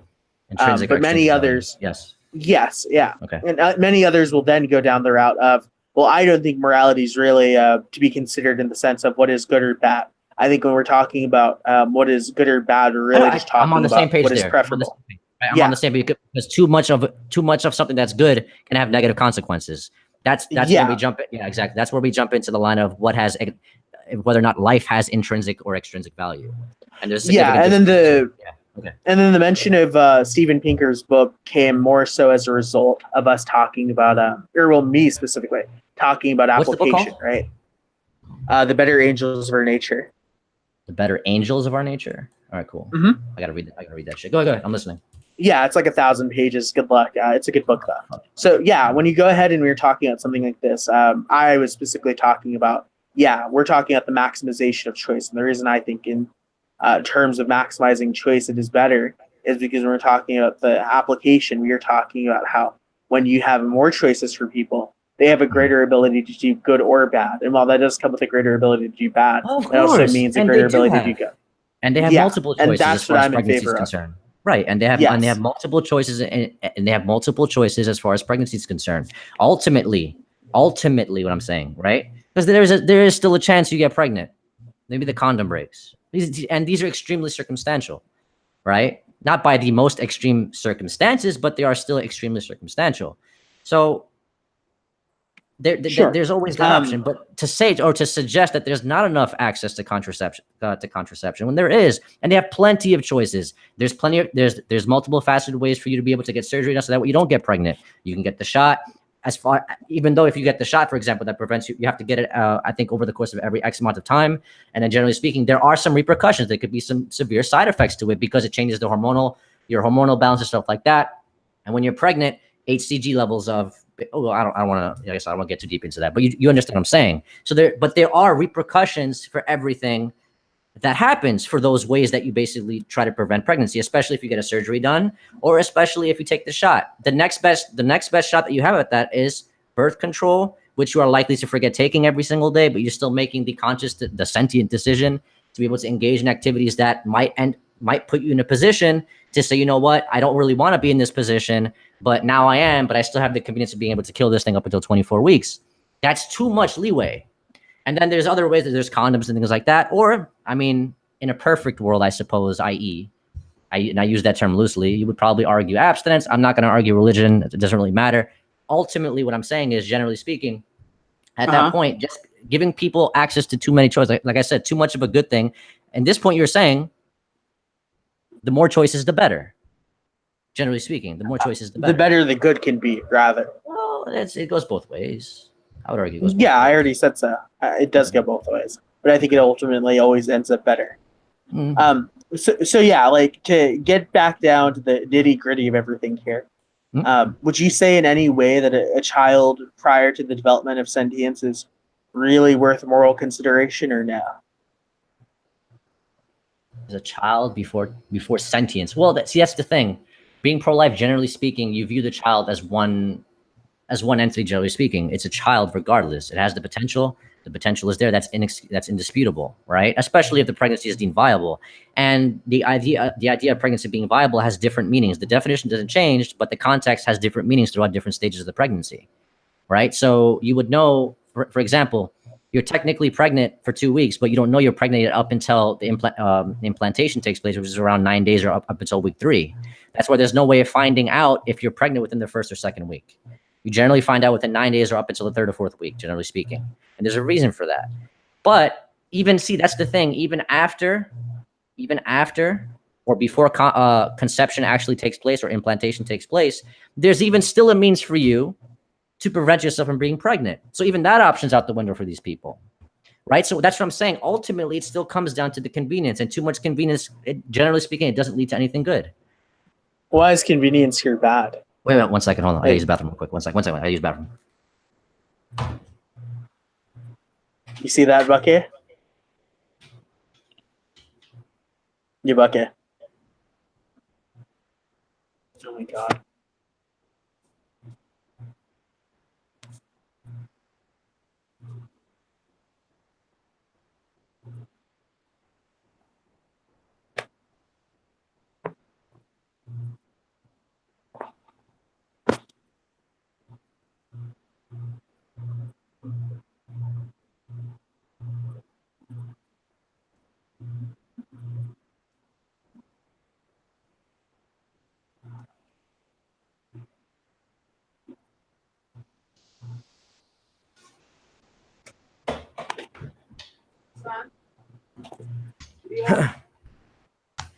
All right, back. Sorry about that.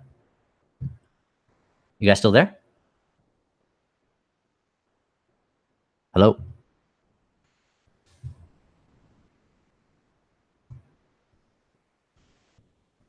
Yo, what happened to Eastbosh?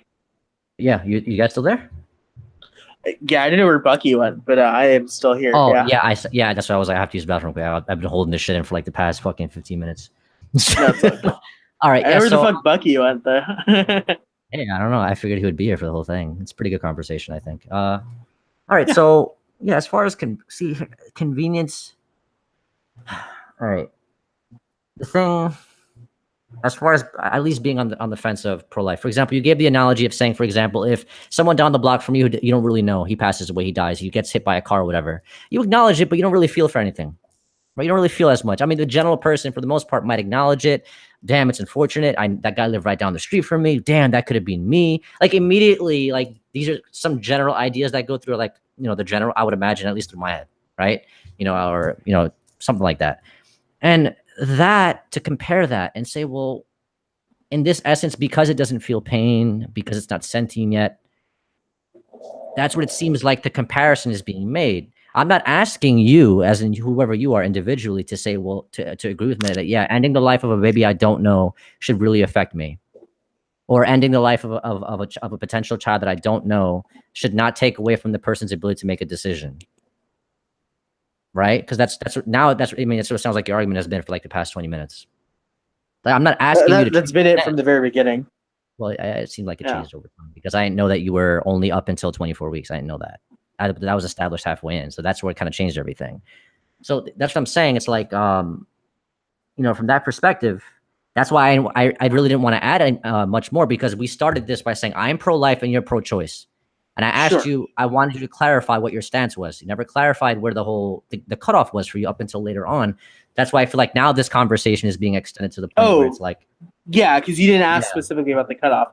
I just told you that I felt like just in general, the maximization of choice is always better. So if we're coming at it from that standpoint, I think it must be defended at the very least in that area. when we're talking application. Well, it's legal. When we're talking, what is legal? So. I don't think it should be a matter of legality. I don't think like government should be involved with this sort of thing at all, actually. But I would say that if we're talking in more of a complete ethical sense, in a pure ethical sense, I would then say the development of sentience is what would matter here, right? And again, I basically explained why, but I think that's the only point in which you would be able to develop any real moral credence. You're at that point now able to go ahead and say, I don't know, suffer. You're able to actually feel good about things. There's positive or negative consequence to be done upon you. Well, yeah, and that's in a why you meaningful brought up, sense. right, and that's why you brought up the comparison of saying, well, if someone gets hit by a car, dies down the street or some shit, like we're not going to feel anything for it, generally speaking. Yeah, the same methodology can be used here, right? That's and that's, in my opinion, it's not really an argument. You might think it is, just for the sake of conversation. I don't really think it is because, once again, it's an extremely circumstantial argument. Well, not really. Majority of the abortions that are done are not for any reason at all. They're not under extreme circumstances. Like some people try to argue, well, what if a person's raped? Thank God you didn't argue in that favor, because the rape. Yeah, I don't really care about Yeah, of course, because it doesn't affect you. I don't know. I mean, I don't care more so specifically about yeah. I mean, I don't really care about like broad general, or I don't care about like being like overly specific about specific individuals. I think we should go ahead and just talk about what is broadly true, right? And it is circumstantial in the same way that you would say murder is sometimes okay, or excuse me, killing is sometimes okay. And then if you're asked what, you'd say, well, I think it's okay to kill in self-defense. Like it's circumstantial in the same sense. Yeah, I find it's extremely circumstantial. Unlikely, but it is extremely circumstantial. I personally wouldn't use it in a debate only because the likelihood, it's there, but it's not often. You know what I'm saying? So it's, yeah, I mean, but I don't know. It seems like we're not really making much headway here. Is that it? Huh? I think so. I mean, none of us are really budging. All right. I'm saying he's not arguing. He's saying I'm not. Yeah. Like, yeah. Well, I'll ask you one more time because because it's a purely ethical question. I get where you're coming from. You think I mean more so in the context of a real world situation. Well, that is going to be the application. I'm speaking purely of ethics in the abstract, right? So you're talking about ethics as a standalone thing. Because as far as I'm aware, you care about ethics in that sense as well, right? Right. So, to some degree, of course. So you don't think, as far as you've been telling me, convenience itself is that? You think convenience at the suffering, or at the sacrifice of a human life is what's bad, correct? That's when convenience is bad. I never mentioned anything about suffering. So yeah, that's that. Well, this is what I'm understanding your argument to be. No, I never argued suffering. You brought it in. That's where you brought up sentience. Generally speaking, for example, a child can't feel based on multiple studies. There are studies to suggest otherwise as well. Not to directly feel pain, but they would at least the body. No, they can react to stimuli. I'm not saying they can't implants. No, I'm not. Like I said, I'm not denying that. What I am saying, there are.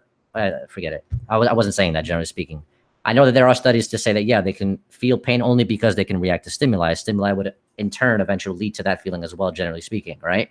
But there are also there's also other facets where, for example, like something that is not supposed to be in the body, but basically based on biological design, would actually prevent it from being there. The position of the baby would move and things like that. That doesn't suggest that babies cannot feel pain, but that also suggests that generally speaking, the body it has its own self-defense mechanism and stuff like that. It would generally avoid certain circumstances from taking place, especially things of that nature. But that's not really. I just only mentioned it just for the sake of conversation.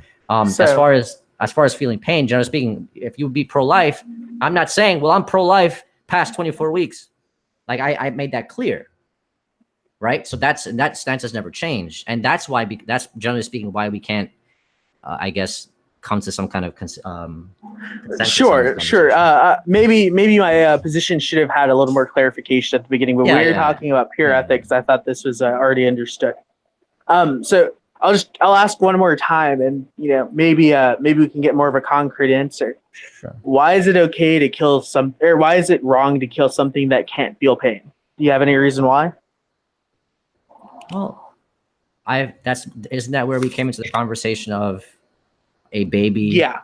that is born, or the potential baby, or the unborn, generally speaking, would be the most innocent among us, generally speaking, especially if it's your child, right? And I already argued, if the sense of what is convenient to you supersedes what your morality is ultimately, and that could be the case for a lot of people, as numbers dictate, as far as the abortion rate is concerned, then generally speaking, at that point, it doesn't matter what's right or wrong from you. You've been pushed to a point where you make that decision, and you say, hey, I got to get rid of this thing. And on top of that, you're basically saying that, well, it's okay up until 24 weeks. They have that much time to decide, only because the baby cannot feel pain, dismissing the fact that it's still a baby regardless. So now we're arguing different stages of the baby. So why does being a baby matter? And we've gone down this route already. I'm asking because we're gonna just isolate all of this. And we're gonna ask. Cool. We're gonna ask it. All right. So basically, it's the most, at that point, would be the most innocent among us as people, right? So, and that's where basically the argument came from, caring about someone who died who you didn't know. It wouldn't affect you, of course. I'm not saying that every baby that gets aborted affects me dearly on a moral level or something like that. I'm not saying that. But if you were to ask where my stance was, I would have to portray certain, you know what I'm saying? So I would have to portray certain circumstances that say, well, yeah, this is why I'm pro-life. Generally speaking, we would agree that it is a baby. It is a human life, right? Oh my God, it's so good. Whether or not the baby feels pain at 4 months, 6 months, 8 months, 12, it's irrelevant. It's still a baby. And on that aspect, that's why, as far as you want to argue ethics is concerned, it is still the most innocent among us. And the more that it develops, it just basically magnifies that situation. So why does society matter? Or why does innocence matter here? And you brought up the gerbil. Yeah. Well, for example, let's look at this conversation. So you brought up the idea of someone stabbing someone, right? I'm assuming the victim would have been innocent in that regard. Yeah, sure. Okay, so, and that's why I'm only saying that now because of the example that you brought up. That's why I opted not to bring up hypothetical extreme situations, or as far as like a circumstantial argument. I would never do that, generally speaking. I go with the broad. So broadly speaking, if we're talking about what's the most innocent thing around, it would actually be something non-sentient. It would be rocks. Rocks don't hurt anybody. I'm saying you keep dragging it into a different conversation. I'm saying it is the most innocent among us. I've already established it 3 times. Among us. Yes, but so the issue is that whenever I ask you something specifically about what you've said to be worthy of moral value, whenever I give you something a little more specific and lacking different context, that probably plays into what you're saying, we end up reaching a conclusion of, well, this doesn't really matter. Would you say that rocks who have done no harm to anyone, unless they are used to harm someone, are more moral than a child? The same way a pen can be used as a weapon, even though its intent is not. Would you say a pen or so would you say a pen or a rock are more moral than children? Rocks have or were they more moral value? They're more innocent. Yeah, they're more morally neutral. They don't hurt anybody. Are rocks sentient? Okay, so you agree it's sentience then? No, I'm asking. See, don't sway.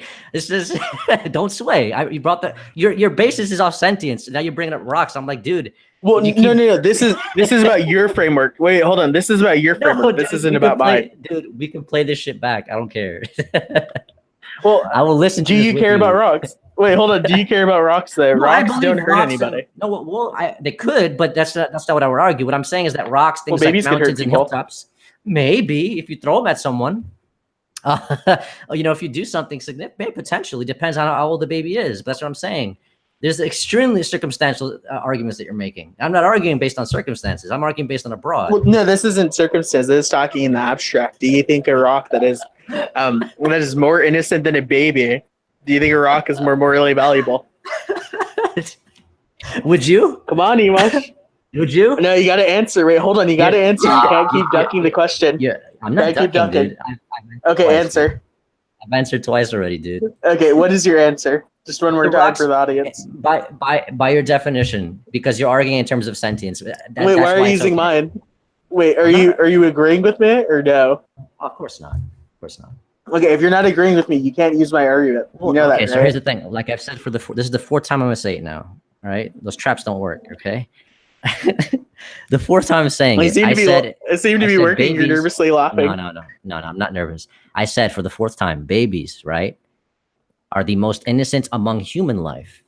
To immediately establish or invoke a rock is Oh, not okay. the same And argument. I'll ask you this again. Why does being a baby matter? Because then you're going to go back to, well, they're more innocent. What do you mean by innocent? They've done less harm. They've done nothing to anyone. Okay, so if rocks have actually done less, and you can't explain to me like what the difference is. What is this thing about children that is Where's the argument? Where's the argument in rocks? okay? The argument in rocks comes down to a contradiction within your parameters. That's the Okay. issue. It is So it is explain it. proof of you. Yeah, it is proof of you being wrong by contradiction. So Okay, whenever explain it. I go, yeah. So this has been the basic conversation so far. You were telling me that it's still a baby, it's still a life, and then so I go, why does that matter? Why does a baby matter? Yes, okay, a baby matters because it's innocent. Well, what about innocence matters? Innocence matters because that means they've done less harm onto others. They've done essentially nothing. They are very dependent. I've asked you about similarly dependent things and even more dependent things like pet gerbils. You wouldn't want to admit it, but you know that you wouldn't feel as badly if your pet gerbil died than if your fucking 2-month-old baby died. So that isn't it, right? Wait, you said Then we I went would ahead feel and- as bad? You wouldn't, right? As far as I'm aware, okay, unless you okay. are really a big pet gerbil guy. Yeah. Yeah, that's some crazy. And then the other, Yeah. and then the other thing was like, okay, well, what about innocence then? You said, well, innocence as in they haven't really hurted anyone. They haven't, gone on to, enact any negative consequence upon other people. And so I said, okay, so if rocks, right? Rocks have Well, actually you're done less arguing- harm than children. Yeah, you're arguing harm. It's like it's not a matter of the baby has done something, right? Because by your definition, up until 24 months, they're not. Well, what do you mean sentient. by innocence? What do you? Well, no. Well, it's okay. Go ahead. Okay. What about okay, this is all I'm asking.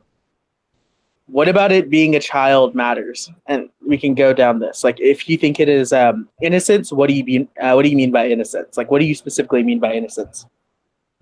Yeah, I'm not sure what you're asking me. I mean, I keep answering it, and then you bring up rocks and cougars and gerbils and a Okay, different species, so something outside of human life that we would not generally speak between put your on a comparative level. Yeah. Okay. Can we get a definition for innocence is all I'm asking? Emosh, Okay, what's your is- definition? Would the Yeah. purest, I guess the context, like, would the purest of human life generally be a good definition for you? Right? Come again? Like Would the purest, generally speaking, like the most, see, when I say innocent, it's like, it's a fresh, clean slate, right? It hasn't done bad, like but it hasn't done bad, but it hasn't done good either. It's I guess, neutral. you can say the same of rocks. Not really. You think rocks Rocks have are done not good and human life. bad? Rocks are not human life. Yeah, but why does human life matter? Can you explain to me? Because whether or not the rock harms somebody is dependent on the human life. Okay, but no, I'm asking if we were to leave the rock in a forest in, I don't know, the Congo, and it is completely isolated, nobody will ever interact with it, and no creature will ever interact with it. Circumstantial argument. Well, I'm asking, it's a hypothetical. Would Yeah, you it's a say that this rock is more moral than your 2-month-old child if you have one? Would you say that? Is it- Or no? Is it moral? Does it hold weight as far as morality is concerned? Responsibility. Well, how do you go ahead and decide moral value? Or Is it on moral the weight, same plane excuse me. split based on the idea of it being a human life, like we agreed. Okay.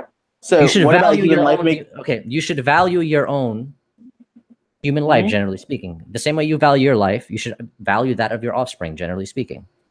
Sure, but why does a human life specifically matter? What about being human makes you important? For example, like the argument you gave, the guy down the street who dies, or someone who else does, whatever the circumstance is, it doesn't really affect you the same way your pet, because it is yours, right? As Okay. you brought the gerbil argument, the dog argument, or cougar, and all this other junk, right? So So you're talking about the emotional connections of sentient creatures, though. You understand that, right? For example, if it's my dog or if it's my cougar, right? If I had a pet cougar versus a pet gerbil, I'd be a little more upset that the pet cougar died.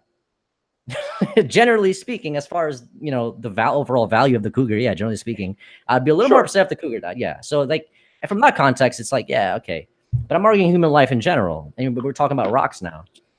Yeah, it's whether or not the basically rock- just proof by contradiction. So Well, not again, really. Whether like or not the rock harms somebody is dependent on if the human life had any kind of involvement in that thing. The same way over here, If one human life has an So- involvement in harming another or ending another, generally speaking, it would be considered unethical. So again, but why is human life important? Why is it itself moral? Like, I'm saying- what gives I've you been moral saying value as a human? What? I've been saying it. I've already argued. Like I'm not sure where we're going with Okay, this now. tell me one more time because maybe I'm I- confused. Dude, I'm trying to figure out where you're going with it. I've been saying it, dude. What, I've been innocence? saying Okay, so what is it? Wait, say it one more time. How many times do I have to repeat myself? Just do it one more time because maybe I'm not understanding the nuance.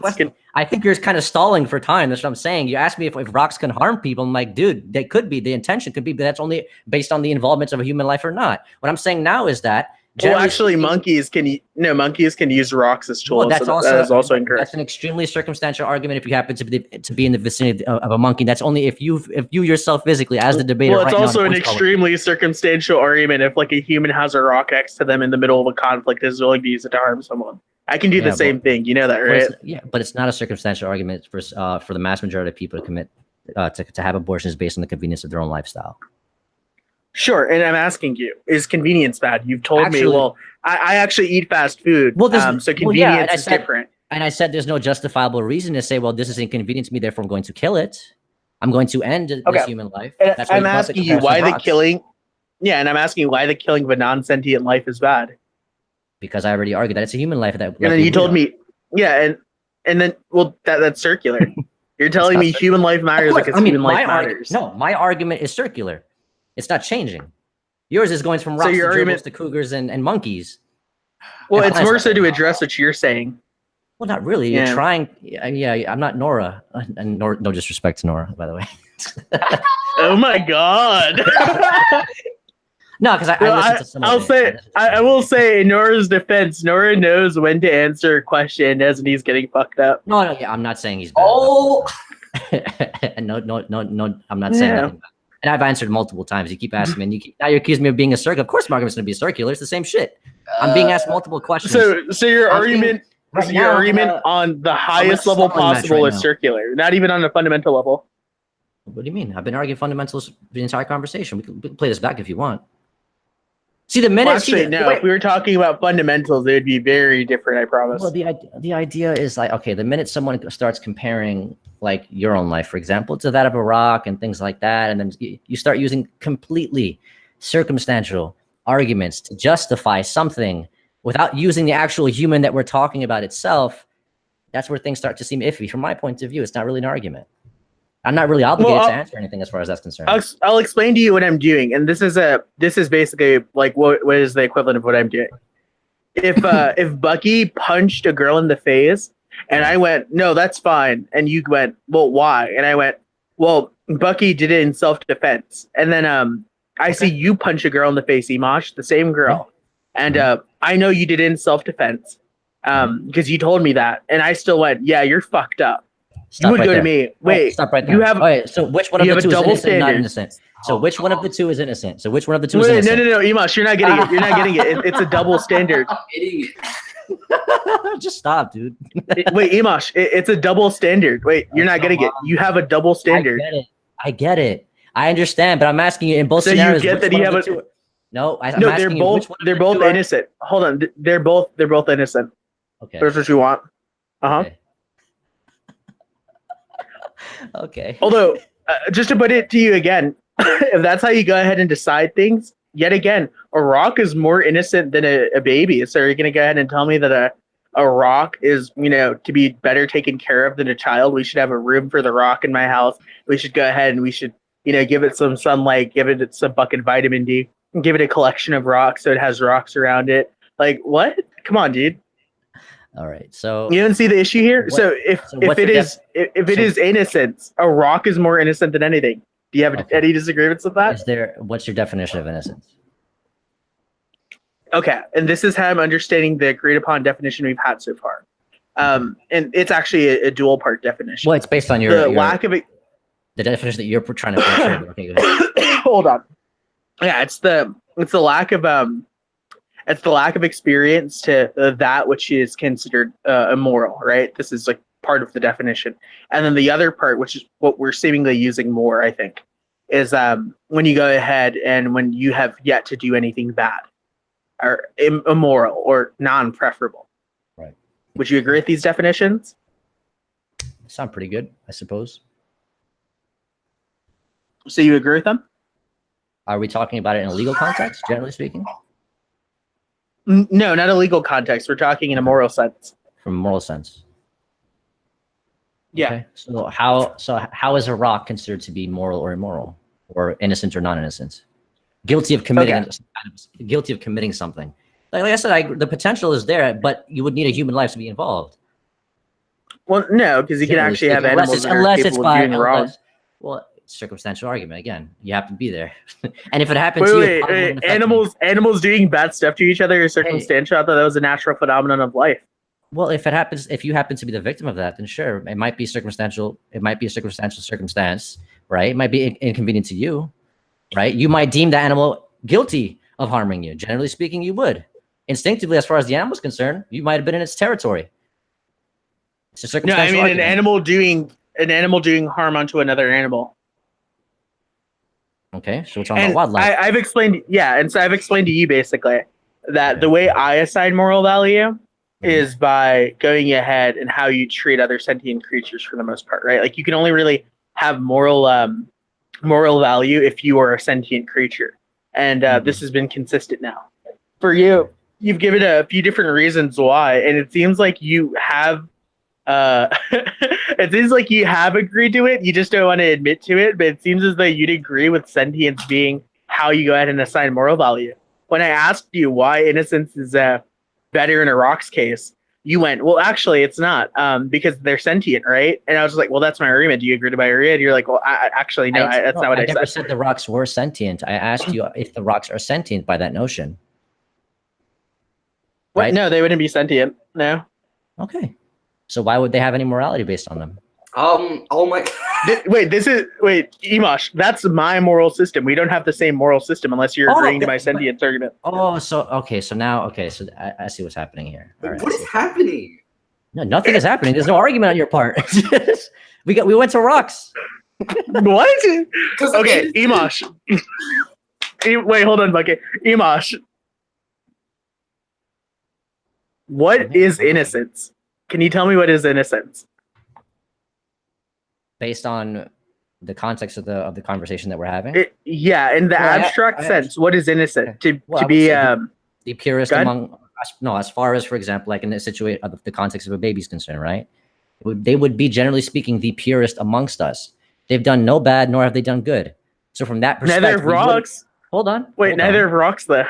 I'm talking about human life. That's the difference here. So what I'm saying is, generally speaking, the baby has done nor good, no good, nor bad, right? That's why we talk about the potential of that being an actual baby, or the potential of being a life. We already agree that it's a human life. Okay, so what I'm saying is, generally speaking, right, that which is of a human life is the most purest amongst us. It's done no bad, nor has it done good, right? But you wouldn't hold that potential life or that baby or that developing baby, right, with contempt of guilt based on the fact, sure, as far as whether or not it's sentient. You wouldn't do that. Linguistically, you wouldn't do that. It's just incorrect. The only way now... Actually, definitions are tautological. Yeah. So that doesn't actually mean anything. I can define anything the way I want, so long as you get it. That's not an argument. But I will say that okay, go ahead. Definitions aren't arguments. They're tautological. You can't really argue about definitions unless you're going to argue about their practicability. But what I'm going to say is this. Can you... Well, no, even then that doesn't matter, because we can change definitions of words, and I can use a word in a certain way, even if I'm the only one that uses it. All I have to do is say, I think it means that because it means that. All definitions are tautological. Right, but that's not an argument to say why you're pro-choice. Yeah, I know. I was just explaining that part to you. Oh, right, so there's no argument as far as you being pro-choice, though. Hold on. Actually, no, we're going to get to that real quick. Oh, so I'm going to hit you. Have you heard of Name the Trait by chance? Who? Oh, you have not. Okay. So can you tell me the fundamental difference between a rock and a human life that makes the human life worthy of moral value? Yes or no? What? Wait, if the human has more moral value over a rock? Or what makes what difference between a rock and a human gives the human moral value? Well, for example, One is animate, one is inanimate. That's what's one. Generally, as far as like placement in life, Okay. rocks may have its placement. Rocks have their placement, right? As to where human life has its placement, right? So what? Wait, what do you mean by placement? Well, what you're trying to get me to say is that, well, a developed human, right? Or what puts a human over a rock is the fact that a human is sentient and a rock is not. That's what you're trying to get me to say. I'm aware of that, right? So that doesn't change the fact that we're still talking about human life in general. I never conceded on the idea of human life being not worth anything or less than that of a rock. Never once conceded that. What I'm saying is that's my point, though. That's why I know that's what your point is, but that's not an argument.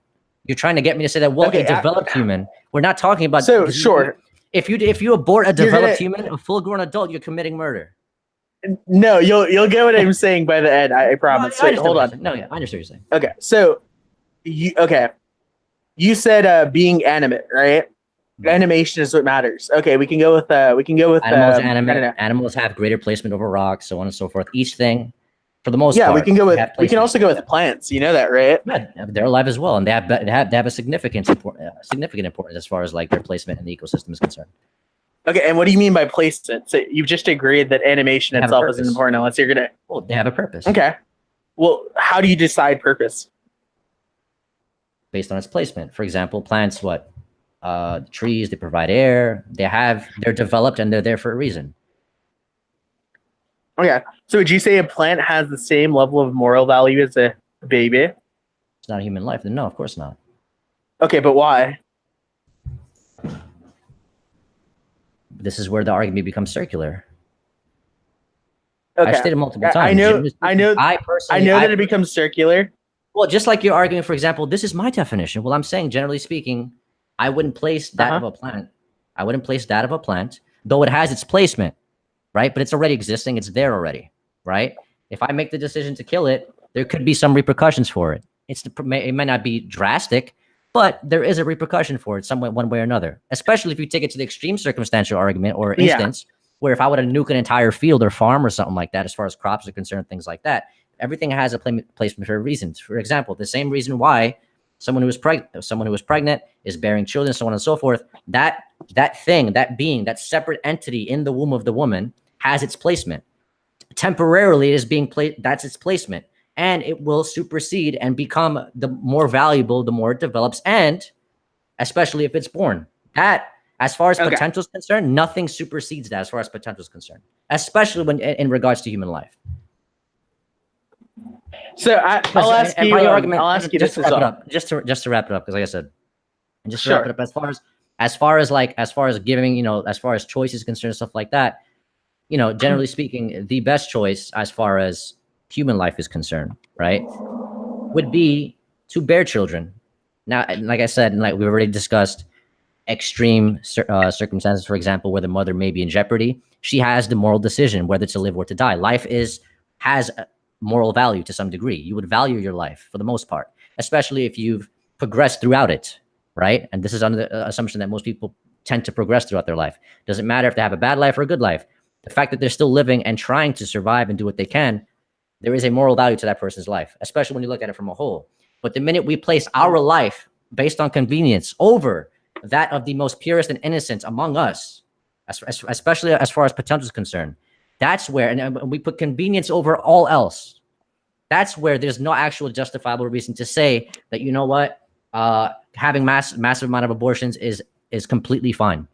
On any level, it doesn't matter whether it's moral, it doesn't matter whether it's immoral, it doesn't matter whether your subjective point of view is, well, people should be able to have the choice. Sure. So this is what you seem to be saying. Yeah. So two things. When you go ahead and you have circular reasoning outside of epistemological circularity, it's just logically incoherent. What you were essentially telling me is, well, human lives have matter or have value, moral value, because I say so. And that's not really an argument. For someone who talks a lot of how I don't have an argument, you've essentially given me the equivalent of, it is because I say so. Second most, I want to go ahead and let's talk about the innocence thing. Every time you bring up innocence, every time I try and get you to qualify it further, it seems as though innocence isn't necessarily what matters. it seems as though what you seem to care about the most, and which you've almost defaulted to every time until you realize that would mean you'd lose, is sentience. So would you say it's sentience, yes or no? No, Because that's if not, why I need you to name me something else. I've already argued. That's why you asked me prior to 24 months. Oh, That's what you my asked me. So, Oh. so okay, can you give me a non-circular reason then? Yeah, I don't know how much more to explain it, dude. Like I've been saying it. I've said it nonstop. Well, man. actually, you admitted your argument is circular, though. So no, you haven't explained it. Well, You gave me the equivalent of, circular "It is in the because I say context where so." It's not changed. Well, circular. No, I mean, for example, it is because you say so. As far as your reasoning is concerned, and you're not arguing why it's a choice, why it should be a choice. You're not arguing that. You stopped arguing that 45 minutes ago. So Okay. now we're talking. That's what I'm saying. We're putting. Yeah, rocks on I the same stopped pedestal. arguing it. Yeah, no, we're not putting them on the same pedestal. You are, because your own qualifiers and criteria lead to rocks being of the same moral value as babies. I care about sentience. I would say babies are, as developed children, inherently above rocks. I'd say that plants are But an inherently abortion- above okay. rocks. And an abortion is an act committed, and there's results, and there's a result afterwards, right? An abortion is an act that is committed, is a procedure that is committed by someone who's a sentient being. Okay. So What is that's what I'm saying. Yes. Right. So by someone who's a What sentient is being, your which I argument? open. No, so that's what I'm saying. I'm correcting you basically. What you're trying to say is weird. So based on like I opened this argument, for example, I would place, generally speaking, especially in extreme circumstances, we'd place the life of the mother or whomever is bearing the child, right? We'd make that greater, especially in extreme circumstance, greater than the potential life that we've already established is a human life. Okay, That why doesn't does a change. human life matter? You still have yet to explain to me. Can you give me a non-circular reason? Biologically? Biologically, what? Why does human life matter? Is it because of very specific DNA? Are you saying that are you saying that a baby chimpanzee? Wait, are you saying a baby chimpanzee has as much moral value to you as a human? As much more value to me than a human? No, as Probably much not, moral no. value. Yeah, No, probably not. because keep in mind they share a very large amount of DNA with us. That's right. That's true. That's true. We closely resemble them. That's true. But we don't. So would you say that We yeah, don't but would reproduce you, and birth them, okay, right? so is it so if we didn't birth children, or actually if we birthed rocks, would you say that rocks are now worthy of moral value or no? If we birth rocks, Yeah, if we birthed rocks, they're not sentient. They don't have anything like sentience. so would we? Um, Would we be rocks by definition? Yes. No. We just birthed rocks. Would that? Okay. So explain that to me now. It's a hypothetical. Say we can birth rocks if we want to. Say Okay. after every third baby, we go ahead and we birth rocks because this is a new world. This is to go ahead and get into your moral framework a little more intimately. Okay. So, because we are birthing rocks now, does that mean the rock has as much moral value as a baby? Does the status of Or the rock if- change The status of the rock in what sense? by whatever sense you're trying Socially? to portray? Whatever, by whatever sense you're trying to portray. Or if you want to go ahead and you want to compound biology and birthing, what if we gave birth to a human with all the same DNA but without sentience? Would you go ahead and would you say that? Define. Okay, so without sentience, as far as like what viability? They can't feel pain or anything. They're essentially just a mannequin. So we give birth to mannequins Mannequins with the same biology as us, yes. with the same biology, and that would be Yeah, and exact same. We all did it, and that's it. We don't give birth to children. Yep, It's just after every third baby, So we would have it- a mannequin so, alright, child. So as far as like since we're trolling now, so basically, Wait, no, it's not trolling. Can you answer? Trolley. Oh, yeah, I'm asking. So that's what I'm answering in the form of a question, generally speaking. Okay. So, if we gave birth to mannequins from now on, right, or rocks from now on, basically that would stop human reproduction. As far as I'm concerned, is no longer a thing, right? Nope, every fourth child is just a mannequin with the same biology as us. Most of birthed the people them, though. most of the people committing abortions don't have up to 3 children, let alone 4. So how's Yeah, that work? doesn't matter. I'm asking about the hypothetical though.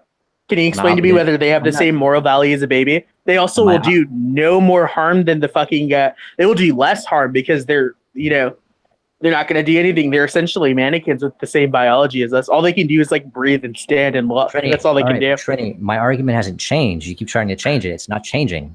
Okay, I'm talking about human life ultimately. It is changing. Wait, no, it is changing because you keep giving different qualifiers. Okay. Okay, so what's the new qualifier? I'm going to tell you. Why does human life matter? I know what he's trying to say, but he's using an extreme circumstantial argument. It's completely irrelevant. What you're doing is you go, okay, what gives life meaning? Innocence. Okay, but rocks can be innocent, but they're not human. No. Well, what gives human life meaning? I said no. I didn't respond because it's human. No. Hold on for a minute there. I never responded by saying because it's human life. I said I started. That's what I'm saying.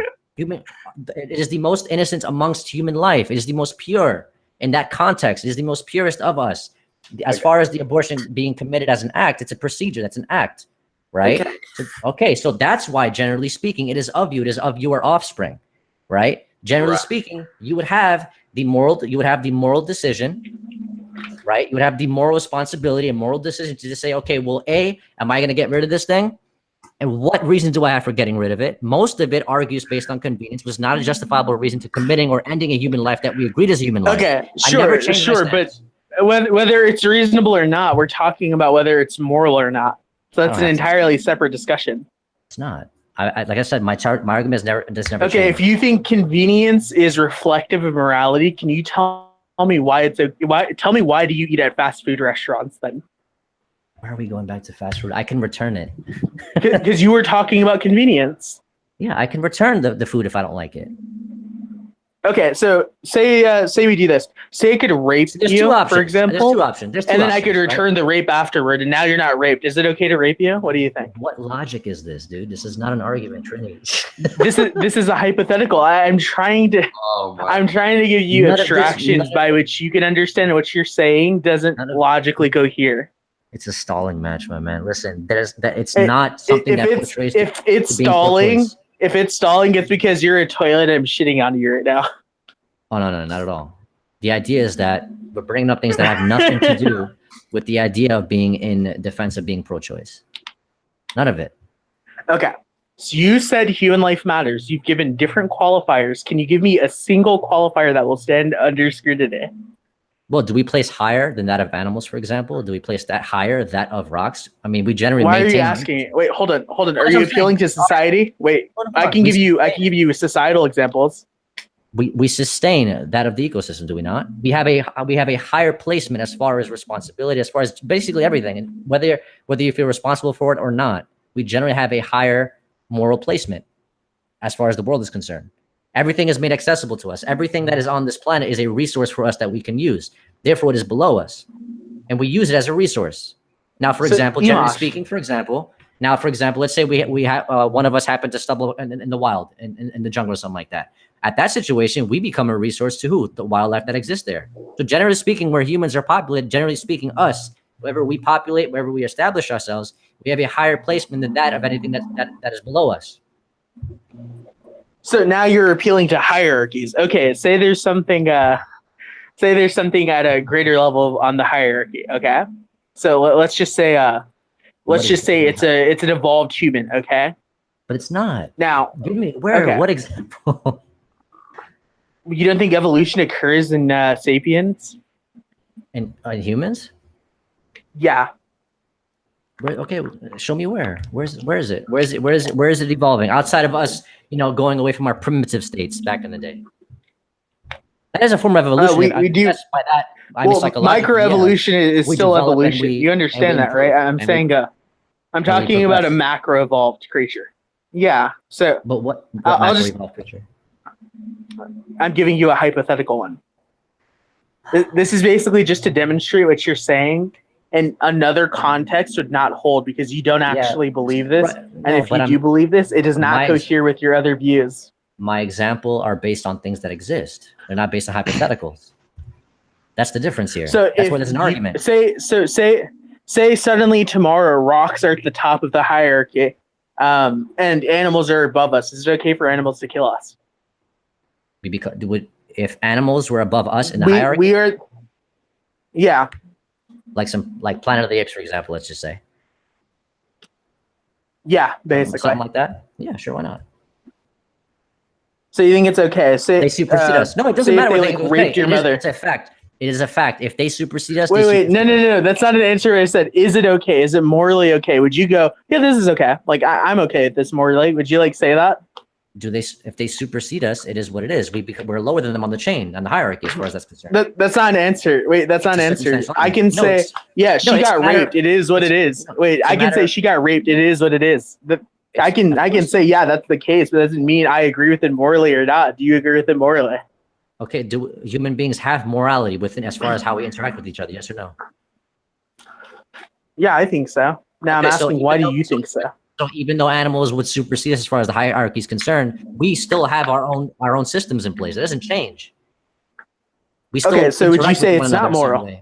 Wait, so would you say it's not moral if they went ahead and like raped your family? Like these, I don't know, let's say they're gophers. Say gophers rape your family. Would you say that's bad? If they supersede us as far as the hierarchy is concerned, no, we become a resource at that point. Okay, so you're telling me you'd be okay with your family getting raped by gophers if the hierarchy was not in your favor? Generally speaking, it's a matter of acceptance and reality. It's not a matter of emotion. Are you saying slavery was okay because black people were treated as a resource? Is this what you're telling me? Actually, the ideology behind fuck based off of the same. No, it actually is. Yeah, it actually is. Are you? No, it actually is. Okay, so let me finish. Hold on. It actually is what the ideology behind slavery is similar to that of people who are pro-choice, generally speaking. My slaves, my land. I tell you what to do. My body. I decide what happens to it. No, that isn't an argument. The difference is that black people are sentient. The same ideology. Wait, no, it is not the same ideology. And whether you want to argue with other pro-choice advocates is fine. That isn't my position. You're talking to me. So black people. Black people are sentient. Black babies. No, black people are sentient. So this is different. Can you explain to me why exactly? Yeah, but they're also human life. And they're sentient. Exactly. And they're sentient. Okay. Yeah, at that point. Yeah, I'm going. Hold on. I'm going by your own statement. So when you're saying they're human life, keep in mind. You literally just told me it was okay for black people to be sold as slaves. What do you mean? No. Whoa, I said, because you kept cutting me off. You were like, wait, it's okay. I was like, hold on, let me explain. I said the ideology behind being pro-choice is the same. I never said, okay, but do you think it's okay? The ideology is the same. I'm asking you for a moral valuation. Is it? No, was slavery good? Generally speaking, no. It wasn't. It wasn't good. Generally. Wait. What are the instances in which slavery was good? What the fuck? No, generally speaking, no, it wasn't. Wait, when you say generally, that means there are exceptions. You know that, right? Well, yeah. Well, as far as that time is concerned, for example, you had black people who also owned slaves, and they made profits off of it. For them, that's not an answer. Oh, so no, it wasn't. Wait, that's not an answer. That's like if you said that goes back to the Bucky analogy. You and Bucky both punch a woman in the face in self-defense. Okay. Just because you both do it does not mean it's moral or immoral. That doesn't mean anything. I'm innocent, right? So I'm innocent in that situation. It was self-defense. I'm innocent. Arguably, yes. Okay, so we're good then. Okay, but you don't get it though. Innocence. You both punch someone. Wait, hold on. Whom is innocent and whom can be proven to be innocent would have the higher value at that point. Yes. Okay, how would you define innocence in this case? Oh, you're so fucking annoying, dude. You gotta stop that argument's fucking stupid. Okay. Yeah, it's getting out of hand. It's getting out of hand. So just I'll ask you, and you don't have to define it. You are literally circular. Like you are so encroached in your circularity. I have to assume you're one of those teacup rides at a fucking amusement park. Holy shit, dude. We can play that. We can play. Yeah, we can do a review of this if you want next time. We can do that as well. Sure. So Emish, excuse me, Emish. I'm sorry.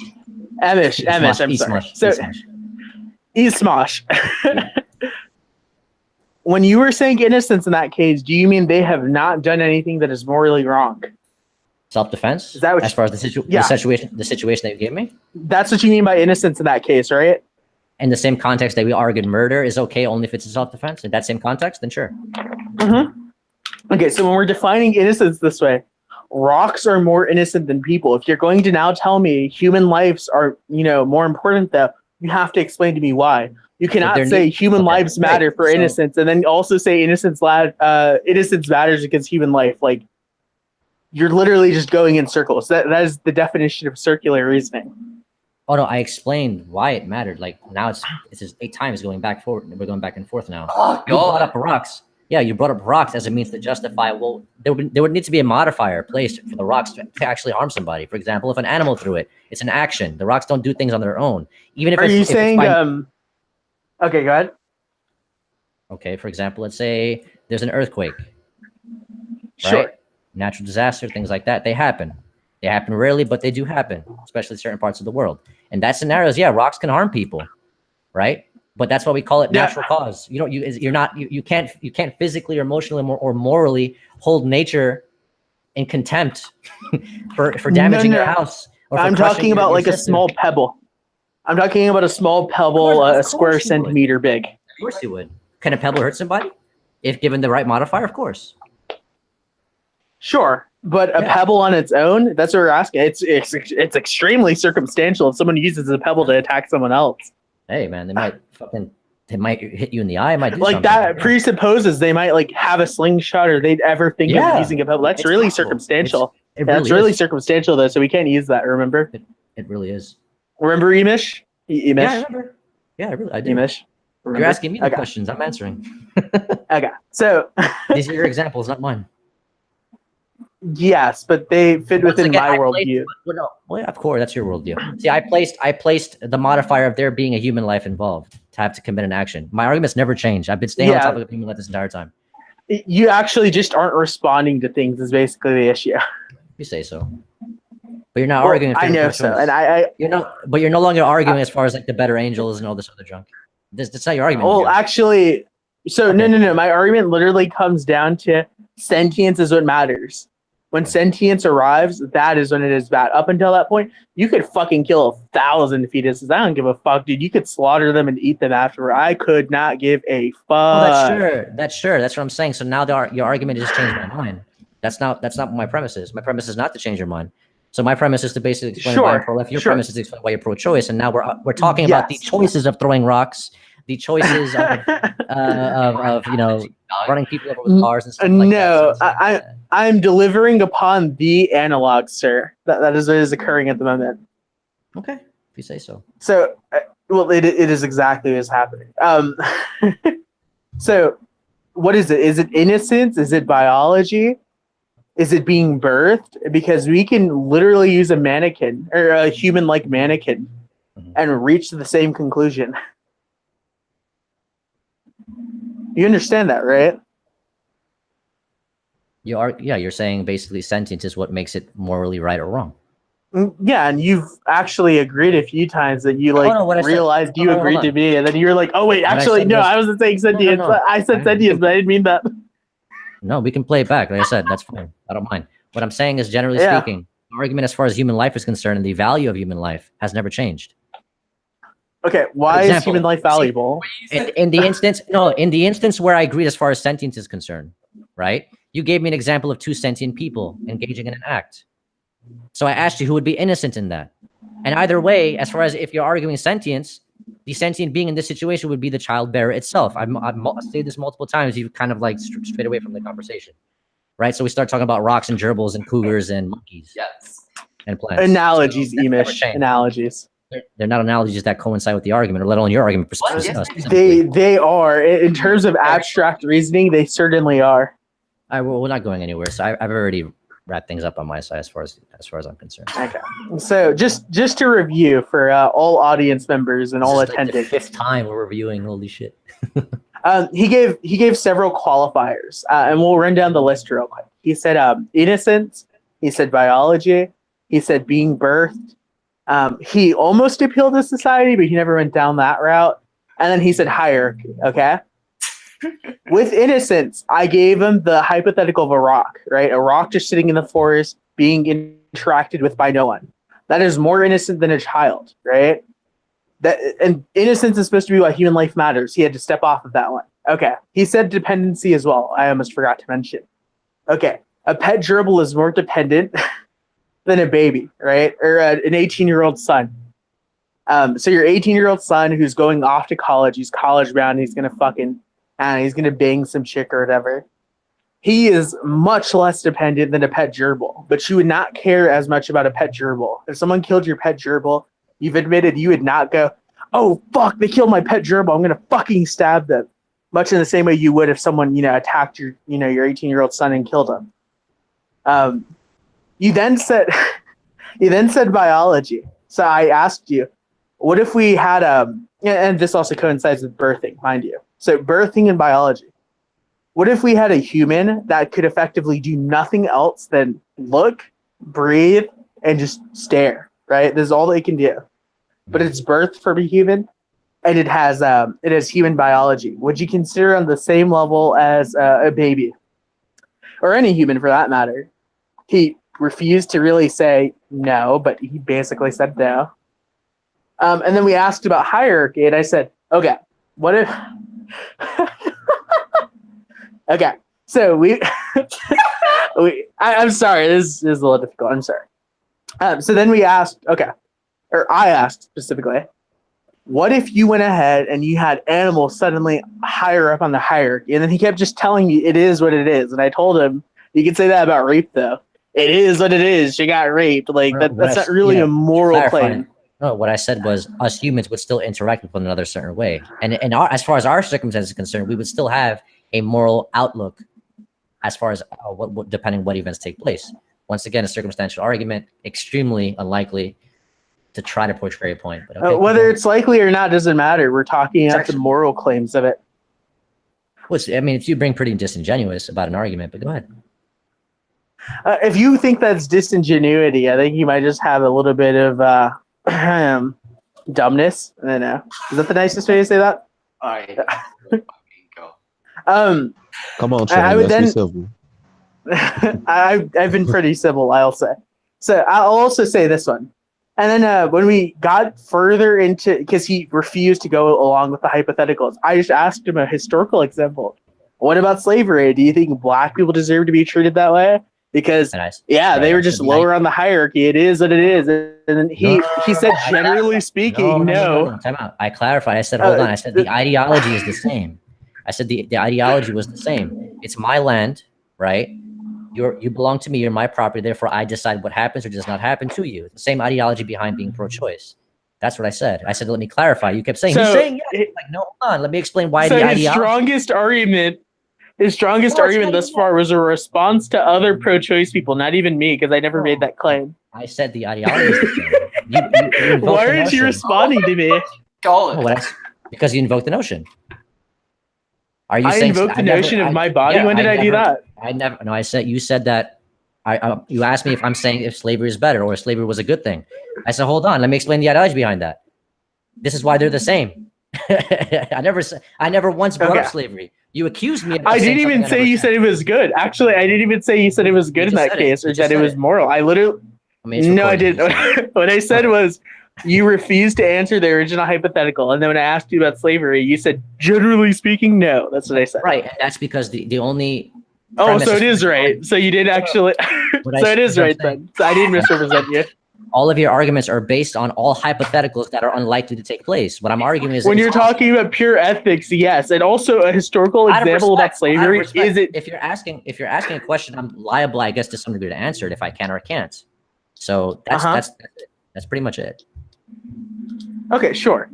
So just to clarify, with anyone watching, he failed to make any meaningful distinction between humans and rocks. He failed to explain to me why human life matters. Literally every qualifier he used, we slapped on to a mannequin person, and he couldn't explain why this mannequin person was any worse than any less morally valuable than a normal human. He also at multiple points, I think it was at least 3, tried to go ahead and invoke my line of reasoning of sentience. He asked me multiple times, wait, but didn't you say sentience? Yeah, I said sentience. Do you agree with my argument? Oh, wait, actually, no, I don't. I was just saying sentience because I thought you said it. And that's why he's been slipping and ducking this whole time, because he couldn't figure out anything else other than sentience. In conclusion, Emish couldn't figure out a single argument that stood. Emish, any Well- closing statements? Oh no, all my arguments are recorded already, so it is what it is. That's that simple. Sure. Yeah, it is what it is, right? Like rape. I guess this is rape, but Hey man. Oh my god. Fucking 10 out of no. 10. Wow. But yeah, we can we can go ahead and end the stream now, Bucket. All right. Thanks for anyone who's watching.